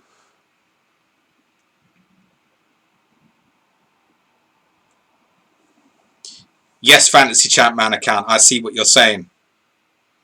Someone get Sujan Shah in the chat. Get him to check his team. Nissi, it's possible that your stream could be a bit slower. Not everybody's will be 100% the same. That's just the way of the internet. Could depend where you are, what country you're in, lots of things. United, Manchester, twice go close to sealing the deal. First, Veron lines up a superb shot from range, which clips the top of the crossbar and goes over with Jones beaten. Minutes later, Van Nistelrooy should score, but can't hit the target from close range. Remains 2-1, 10 minutes to go in all of the games. Sujan Shah is in the chat. He has Ruud Van Nistelrooy captain, John Arnorisa, James Scowcroft, Jason Wilcox, Alan Johnson all scored so far. You got any Bolton, Leeds and Sunderland defence as well? Why would you have any of that? I bet you might have Ian Hart, like me. Andy G's giving such a clap. That's why I'm going to get him in. He's doing well. That's the point. Billy Hadaway, when are Dyer and Bowyer squaring up? Pep Talk, Kevin Phillips is a very good pick in my opinion. Final 9 minutes or so. An injury to tell you about at the Valley. Oof, a nasty one for Luke Young. Playing with an injured head already. He's been knocked out and there is a lot of concern. When will they introduce sensible concussion rules? About 20 years later maybe, mate, if you're lucky. Akinbaye has just come on for the also injured Gunnar Laugson of Leicester. So if you're looking at Charlton, I've got a couple more decent fixtures to come. It's an away game and then I think it's Blackburn at home. I certainly intend, as I've maintained, to play Richard Rufus against Blackburn. Suj is having a stormer. FPL Tractor, come on Haas. That would be a jammy clean sheet from the bench. Burnt Haas owners, yeah. Remember, as it stands, Manchester United due to go back top of the Premiership. Middlesbrough would be on 24 points, a point behind. Arsenal and Leeds, a further 3 points behind. Of course, Arsenal would have a game in hand, as would Spurs in 5th.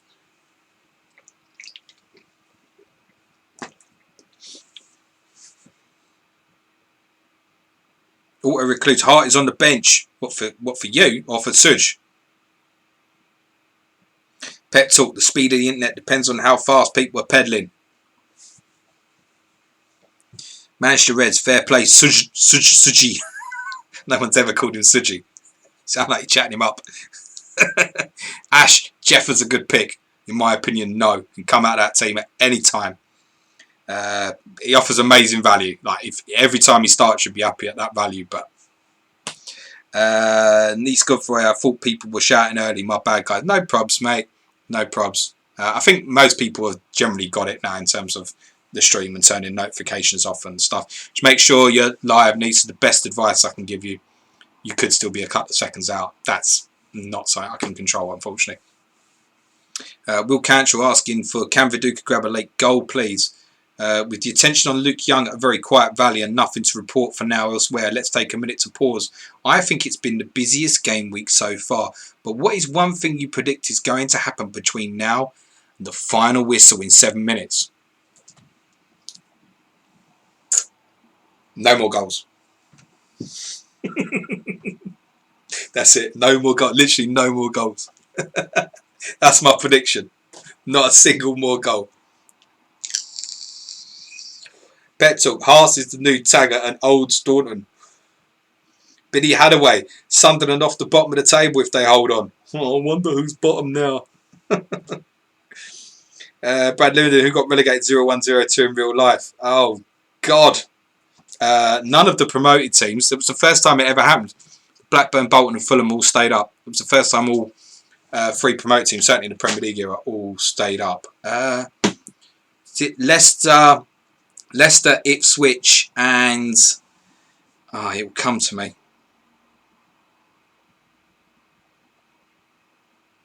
I can't remember. Leicester, Ipswich and someone else. Shit, who was it? I can credit Pep Talk. Derby. Thank you very much. Ash, Leeds clean sheet wipeout is what he's predicting. Ryan Mills, how has Shearer got 4% captaincy? Dead teams, pal, I'd say. Angie G, the golf pro, thinks a Teddy goal. Optimus, no more goals. Bye-bye then. Gary Smith, we're going to ditch Veron in the next 7 minutes, mate. You could do, I guess. Final Richie, Reese a shout out. He's now the head coach in my local team, 4th tier in Norway. Flint in Donsbrug. Christopher C. I predict an Ipswich equaliser and another red card, preferably Hart in my opinion. Oh, Spurs. For fuck's sake, man. Be a popular scorer. Titus Bramble scored for Ipswich. Assist might be popular as well. Jermaine Wright. Yeah, Ipswich level. 3-3 at White Hart Lane. Titus Bramble the goal scorer. 5 minutes to go. It's 3-3. And the entertainer Spurs are providing again. Assist goes to Jermaine Wright. Dan Perry, Gary Smith also saying yes, Derby County was the other team to be relegated. Will Cantrell saying, be nice, James, we need a late goal. Will, I ain't running this game, mate. Bill Tractor in capital letters. Ipswich were relegated.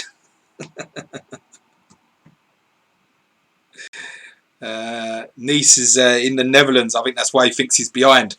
Yeah, but you got better gear out there, haven't you? Patrick Lawson, Kevin Phillips has ruined my week. KG_007, terrible week to take a hit. Information on the Bramble goal. Ipswich will be delighted. They use their chance from a set piece and exploits weak defence again. Vanidi takes the corner short. Cross it in, you're in my team. To Wright, who floats it towards Bramble. He beats Davis in the air to score. That's good. Oh no, I get Simon Davis marking Titus Bramble. Next thing, Spurs will be signing Gianfranco Zola. Can Spurs find another? Come on, you Spurs. Optimus saying, don't worry, James. Everson will score one more, 4-3. Patrick Lawson, fuck's sake, Bramble. KG_007, fuck, Bramble benched. Scarlett Bramble, what a hero, will at least have 30 points now. Will Cantrell, so okay, Titus scored for me. Auto Recluse, I'm just going to start bringing in a player from the team who's playing Spurs each week. That's not the worst idea, but I'd buy one who's playing West Ham first. Vinyl Richie Bramble, that's why we have defensive assets in the Spurs game, Alex. FBL coach Bramble, no, the FBL Irons has him in the cup. Good news from the Valley is that Luke Young is conscious. With the support of 2 physios, he very groggily walks off to be replaced by Graham Stewart. Young may struggle for the next round of games. Presumably, Mark Kinsella now moves to right back. Pep talk, Bramble is the best defender in the game. Think he might get a big money move to Newcastle. Ian Davis, is Reece a better manager than Ole? Ole, ole, ole, ole. Should have said Ole, shouldn't I?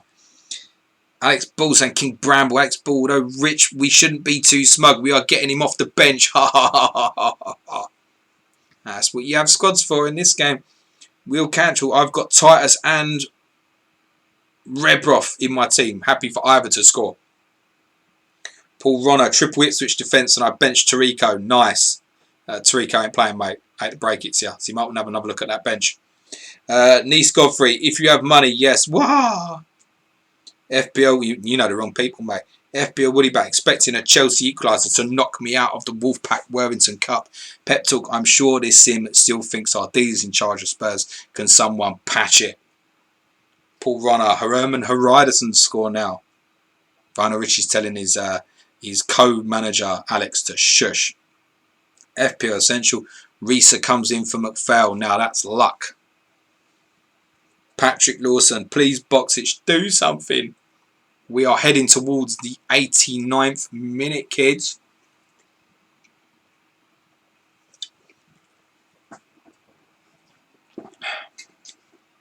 Someone tell Stephen White I need 25 of them for the 24-hour live stream on the 23rd. They're alright, I can deal with them.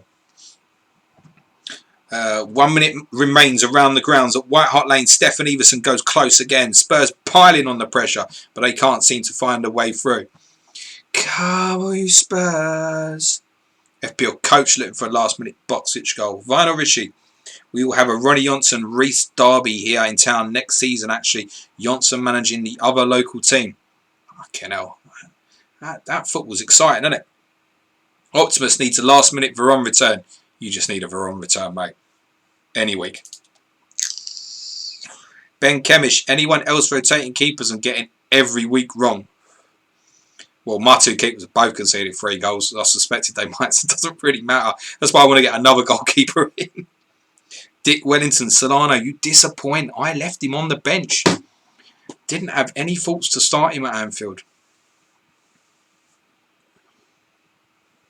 And second sub as well. 90 minutes is up. We're not full time. Heading into injury time, and it's been a goal fest tonight. Perhaps there's time for one more. You know what? There is. We are headed to Old Trafford. That's all I know. If you're waiting, I don't know anything more than that. But we are heading to Old Trafford. There has been a goal at Old Trafford. What does it mean? And we wait. It's exciting, isn't it? Will I have a chant of the player? I'm ready.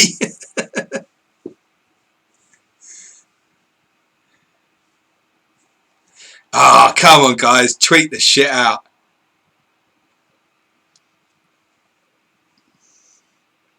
Who's got it? Can't take any more.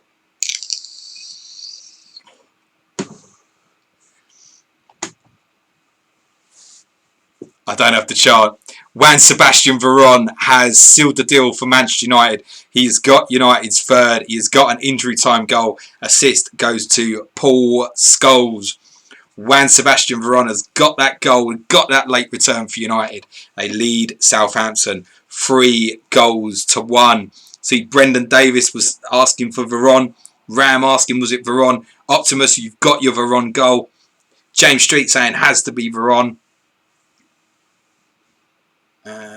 Nobody seems to be asking for Ruth Van Nistelrooy. He's so captain and so highly owned, no one give a shit anymore. It's just defence to captain him again, I think, next week. Ram Veron! But he had a way of saying, for fuck's sake, Paul Miller. Paul Miller's just put Veron. Brendan Davis, if it's Ruth Van Nistelrooy, I'm fucked. You're okay. Veron seals it to the delight of his owners and the horror of everyone else. More good work by Giggs, scampering down the flank before picking out Scholes' far post. The Ginger Pele, that's Gary Doherty, by the way, none of that. Takes a lovely touch to ping it for Veron to head home. Rob Reed, miracles do happen. Dick Wellington, set and forget that lad. Could say that there's a penalty at Ewood Park, but I'd be lying. Is that it? Is that it? It's got to be it, isn't it? What do we think? Samuel DB, Argentine Mark Noble returned. Get in. We are Ash Veron. Dick Wellington, hopefully Rude has the better bonus. I'm not bothered about Veron returning. He should return in a game like that. Done. Finished. Chris, turn them red. Full-time results confirmed. Oh, except for at the Valley. There's 3 minutes to go there after Luke Young's injury. So Charlton and Leicester still playing. That's a nightmare for the graphics guy, guys. So there's still a few minutes to go at Charlton. But everything else is finished. That's obviously due to the head injury for Luke Young. I mean, you guys want to get really realistic on this shit, don't you? I like it. Gary Smith, did Hart play 90? Yes, he did. So Ian Hart he's on for, what's he, goal 6, clean sheet 4, 12. He's on for at least 12 before bonus. I might sell the fuck up. Whatever includes Hart's hurt me. Pep talk. Rob Reeves got Veron captain against me in the Worthington Cup. Goal at the Valley, you bastards. What's Chris going to do with the graphics now? Dennis Wise has scored for Leicester. The assist goes to Muzzy, is it? Cheeky fuckers.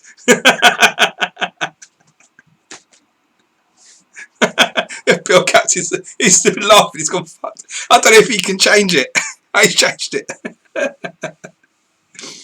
Dennis Wise has got another attacking return, second of the day. Sis goes to Muzzy. Wise has got a goal this time.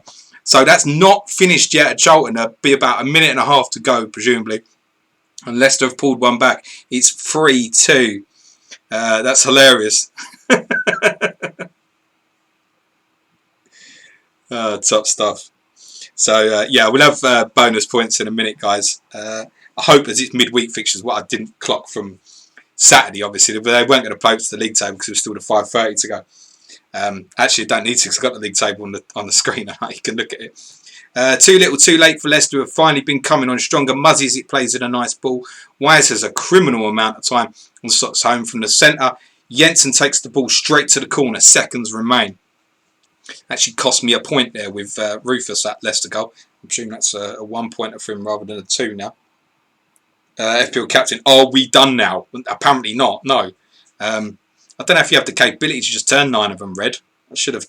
I didn't give me the heads up they were going to do that, mate. It's funny, though. It would be wise not to lock the graphics in early. FPL Badger, you just know there's going to be another goal at the Valley.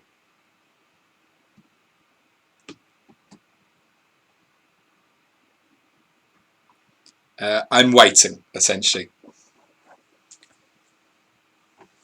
But he had a way. Skokov did score Leicester's first, to clarify for you there. Oh my God!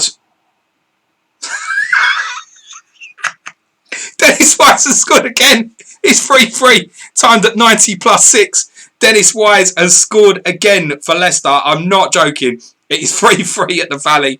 Dennis Wise has got 2 in injury time here. And Leicester have pulled it back to 3-3. Goal wise again. Assist none. Charlton 3, Leicester 3, 90 plus 6. Unbelievable. That's a stitch up. Whoever came up with that idea with the Luke Young injury, well done, you clever little fuckers. So, yeah, my man's done the graphics anyway. That's got to be it. 3-3. Wow. What? The drama. The drama. The problem with these guys, next time you do that now, everyone thinks it's going to go mental at the end. But, yeah, top stuff. Crazy. Leicester dispossess Jensen and boot it long. The ball ends up dropping in the Charlton box. There's mass panic with the ball bobbling about. Eventually, Wilcox blocks Sturridge's effort, but Wise, unmarked, collects and hits it home. Hang on a minute. Has anybody in this chat got Dennis Wise? Has anybody got him? Nobody seems to be saying I've got him. Patrick Lawson, is it wise to even play this game anymore? I see what you did there. James Street, captain. Why is this happening? Sam Thomas, 3-1. And he fucked it up. Scene, says Will Cantrell. Scala, Wise was the right captain in the end. By the way, guys, am I getting paid overtime for this tonight? FPL captain, now to spend an hour building in-game by game-coloured backgrounds. You go to bed, mate. It's confirmed, full time. Lock 'em. Ah, you've done it. And that was the last kick of the game. The Charlton players disconsolate and Leicester celebrate it like a win. Unsurprisingly, Dennis Wise is the focus for the celebrations. 2 goals in injury time, plus an assist, the deserved man of the match. So that's already locked in that Wise is going to get top bonus there. I suppose we could have imagined that 2 goals and an assist. Mark Dorney has Dennis Wise, and the official accounts also saying Dennis Wise has 19 owners. I saw a few people, certainly in a few chats I'm in, talking about him last week. I guess not many went for it. Pep Talk, has anyone got Wise captain? This isn't official FPL with robots, my friend. Thank you, Harbour Boy. Patrick Lawson, game week review. First half decent, second half absolute bowl of shite. We shall await bonus points. Thank you very much again, guys. Much fun. I will be doing this Saturday. I need more of you to join me for my Ask James stream on a Friday. You can by all means make it a Champman FPL takeover. They're saying confirmed full times, cheeky bastards. You already did that once. Bonus save points in 2 minutes.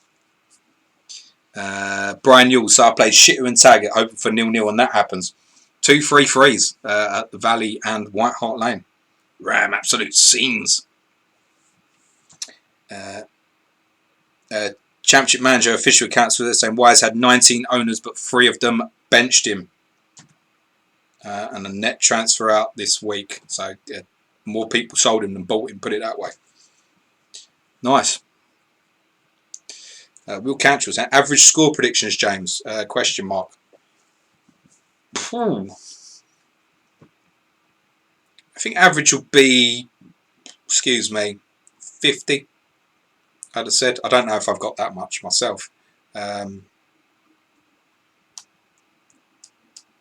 must do. I've got 4 scorers, although a red card and Ian Hart's points as well. So I would have thought I must hit that. One of my scorers, obviously, Van Nistelrooy captain. I would have thought about 50. I would have thought. I think, if anything, I might be under doing that. You've got to think that everyone's captained the same guy and he's got a return, so that's instantly going to boost it up. If he gets top bonus, everyone's basically starting on 18 plus 10, so 50 might be an underestimate. Alex Ball, first time being in the chat, James. Love it, pal. Great work from you and the Champman FPL team. Very welcome, mate. Top man. Brad Lewandon, 4.2 goals a game on average. Wow, someone's had the calculator out. Alan's praying this is a low scoring week. So, information is now trickling in on bonuses. We will start at Ewood Park. Hopefully, once my Twitter feed updates, because I can't read it off the old tweet deck. Top bonus goes to Francis Jeffers. There were 2 bonus points for Lauren, and I kind of think we might have guessed quite early for Robert Pires. 1 save point bonus for Blackburn's Alan Kelly. That's the only bonus in that fixture. Obviously, Henri a goal and a sending off on 68. So I think that's a 3-point return if I've got my maths right there. Craig Short and Van Bronckhorst also booked in that fixture. Tony Adams with a 5 out of 10 rating, interestingly. Ashley Cole was replaced by Matthew Upson on 67 minutes. Blackburn replaced Grabby and Craig Short with Matt Jansen and Martin Taylor on 56. Goal scorer David Dunn was on for Gary Flitcroft on 61 minutes. Jeffers' man of the match rating was an 8 out of 10. To the Reebok. Top bonus goes to Neil Madison, Bolton wingback. His man of the match rating was an 8 out of 10. There are bonus points for 5 Bolton players. Nicky Saville, Colin Cooper, Bruno Ngotti, Robert Lee and Henrik Pedersen. There's also 2 bonus points for Peter Schmeichel and 3 save point bonus for Peter Schmeichel. So I think that's a 6-pointer for Schmeichel in spite of losing 2-0, I think. Only booking in the game was for Gareth Barry. Bolton substitutes were both after the hour. Warhurst and Hansen on for Franson and Ricketts. Easy for you to say. Villa replaced Ginola for Merson on 63. Steve Stone made a late appearance near the end on for George Boateng. George Boateng's rating in the game was 4 out of 10. He survived 87 minutes. On to Pride Park. I presume Charlton's going to go at the end, is it? Top bonus to Malcolm Christie, with 2 bonus points for Seth Johnson, Fabrizio Ravanelli and Don Hutchison. Christie's man of the match rating was a 9 out of 10. Chris Rigger, in spite of scoring for Derby, only got a 6 out of 10. Derby's one change was Adam Murray for Daniele Diano on 78 minutes. I presume, therefore, that Craig Burley may have finished the final 12 minutes in a back 3, but also with West Ham down to 9 men, they might have felt they didn't need 3 centre-halves. Michael Carrick and Paolo Di Canio were obviously sent off. Titi Camara replaced Defoe on 34. Don Hutchison replaced Trevor Sinclair on 43. And Paul Kitson replaced Joe Cole on 89. Michael Carrick got a 4 out of 10 rating with his 7th minute red card. Di Canio's 66th minute red card saw him pick up a 6 out of 10 rating. Freddie Canute was unused there for West Ham. There were 2 save points in that game also for David James. On to Craven Cottage, where Middlesbrough's unbeaten record is gone. They no longer top the Premiership. Top bonus goes to John Collins. There are 2 bonus points for 5 Fulham players. Edwin van der Sar, John Harley, Stolzers, Lewis Zaha, and substitute Andy Melville. And 3 Middlesbrough players also got a 2-point bonus. Gareth Southgate, Alan Johnson and Alan Boxic. 1 save point bonus for van der Sar. 3 bookings in the match, Collins and Barmorte of Fulham, Ince of Middlesbrough. Fulham's changes were Andy Melville on for the injured Gomar on 15 minutes, Sean Davis on for Malbronk, 2-goal hero on 51. How has Malbronk got none of the bonus there? Only a 7 out of 10 rating from Malbronk's 51 minutes. Middlesbrough's changes were Windass for Greening on 53, Ian Pearce for Robbie Stockdale on 83. Collins' man of match rating was an 8 out of 10. All the others with bonus also 8 out of 10. Can't remember if I said it or not, but Edwin van der Sar, 1 save point bonus. Top bonus in the Leeds game goes to Carlo Cudicini. He's got 3 bonus points and also 3 save points. I make that for Cudicini an 8 point return in a 1-0 defeat there at Ellen Road. There are 2 bonus points for Gary Kelly, Lee Bowyer, Mark Viduka, Alan Smith, John Terry, Marcel Desailly, and Ian Hart. Frank Lampard was obviously sent off. 2 bookings on 20 minutes. There were also bookings for Radaby, Lee Bowyer and Zola. Bowyer importantly got through the 90 minutes. Obviously there were 3 injuries for Leeds. Ferdinand on 29. DeCourt and Kuehl injured each other on 39. So Woodgate would have got clean sheet return having played 61 minutes as a substitute. Alan Smith and Simon Johnson came on 39 minutes. Chelsea substitutes, Celestine Babiaro came on 59 minutes for Jesper Gronkia. Morris and Forsell on 72 came on for Johnson and Zola. Interestingly, Cudicini's man of match rating was a 9 out of 10. All the other in the bonus on an 8 out of 10. Jimmy Floyd Hasselbank noticeably with a 5 out of 10 rating. Top bonus at Old Trafford goes to Juan Sebastian Veron. There are 2 bonus points for Mikel Silvestre, Ruud van Nistelrooy, Dwight York and Ryan Giggs. There are also 2 save point bonus for Paul Jones. There were 3 bookings in the game for Keane, who seems to pick them up every week for United, Dan Petrescu and Mark Draper. Veron's man of match rating was a 10 out of 10. Those who picked up bonus, Silvestre, Van Nistelrooy, York and Giggs, all 9 out of 10 ratings.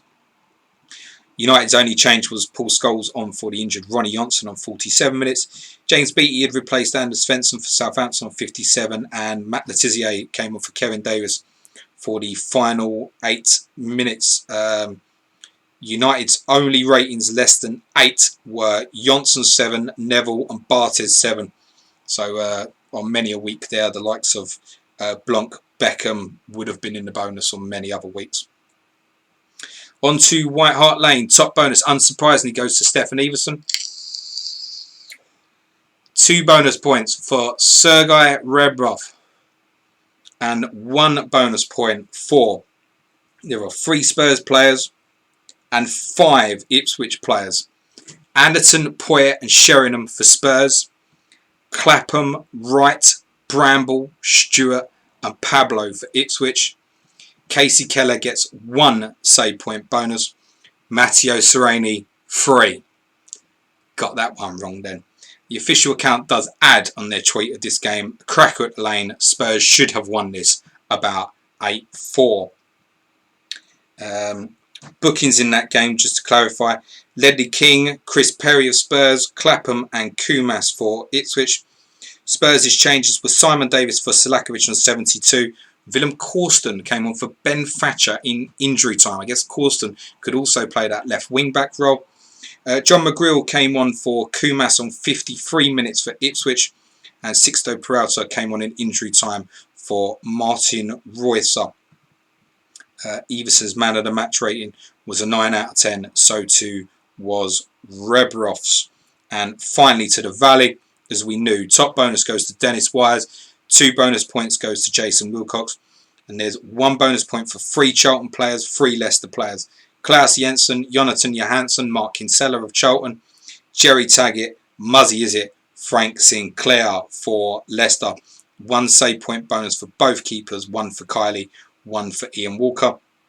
Only booking in the match was for Andy Impey. Charlton substitutes were Gavin Peacock on for Gary McAllister on 62. Graham Stewart on for the injured Luke Young on 80. Arnegan Laugson went off injured on 72, having come on 65 for Joby McAnuff.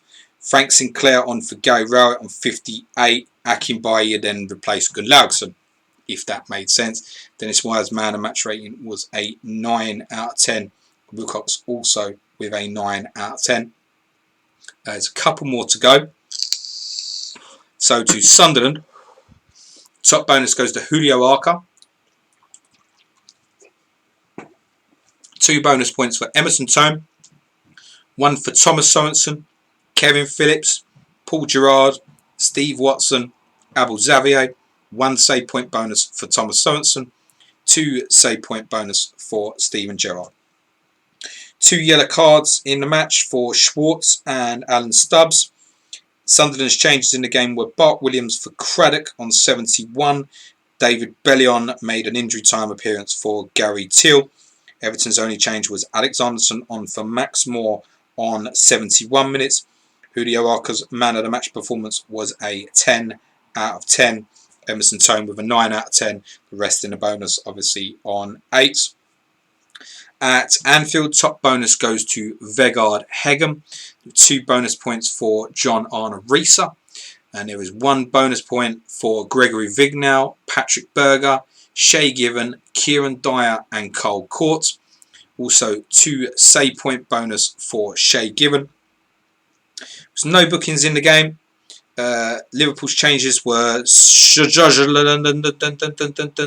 for Danny Murphy on 47, Jamie Carragher for Steven Gerrard on 59, Stephen Wright for Igor Biscan on 80. Newcastle's sole change was Luar for Amiobi on 67. Amiobi's rating was a 5 out of 10 and he wasn't the only one in the Newcastle side. Besaidis, Dabizas and Marcelino also with 5 out of 10 ratings. Hegar's man of the match rating was a 9 out of 10. Just to clarify before we finish, Manchester United now top of the Premiership on 25 points from 11 played, a point ahead of Middlesbrough, 3 points ahead of Arsenal, Leeds. Ipswich stay in 5th, a point ahead of Liverpool, Tottenham, Bolton. Blackburn and Derby make up the top half. Leicester are 11th on 14 points. Chelsea down to 12th, now lost 5 this season. Charlton, Everton, Villa on 13 points. Fulham on 12 points. Newcastle 17th on 11 points. Southampton and Sunderland on 9 points. Sunderland's win takes them off the bottom above West Ham, who are played 11, won 2, drawn 1, lost 8. Only 8 goals scored in those 11 games as well. They are rooted on 7 points and 4 points adrift of safety.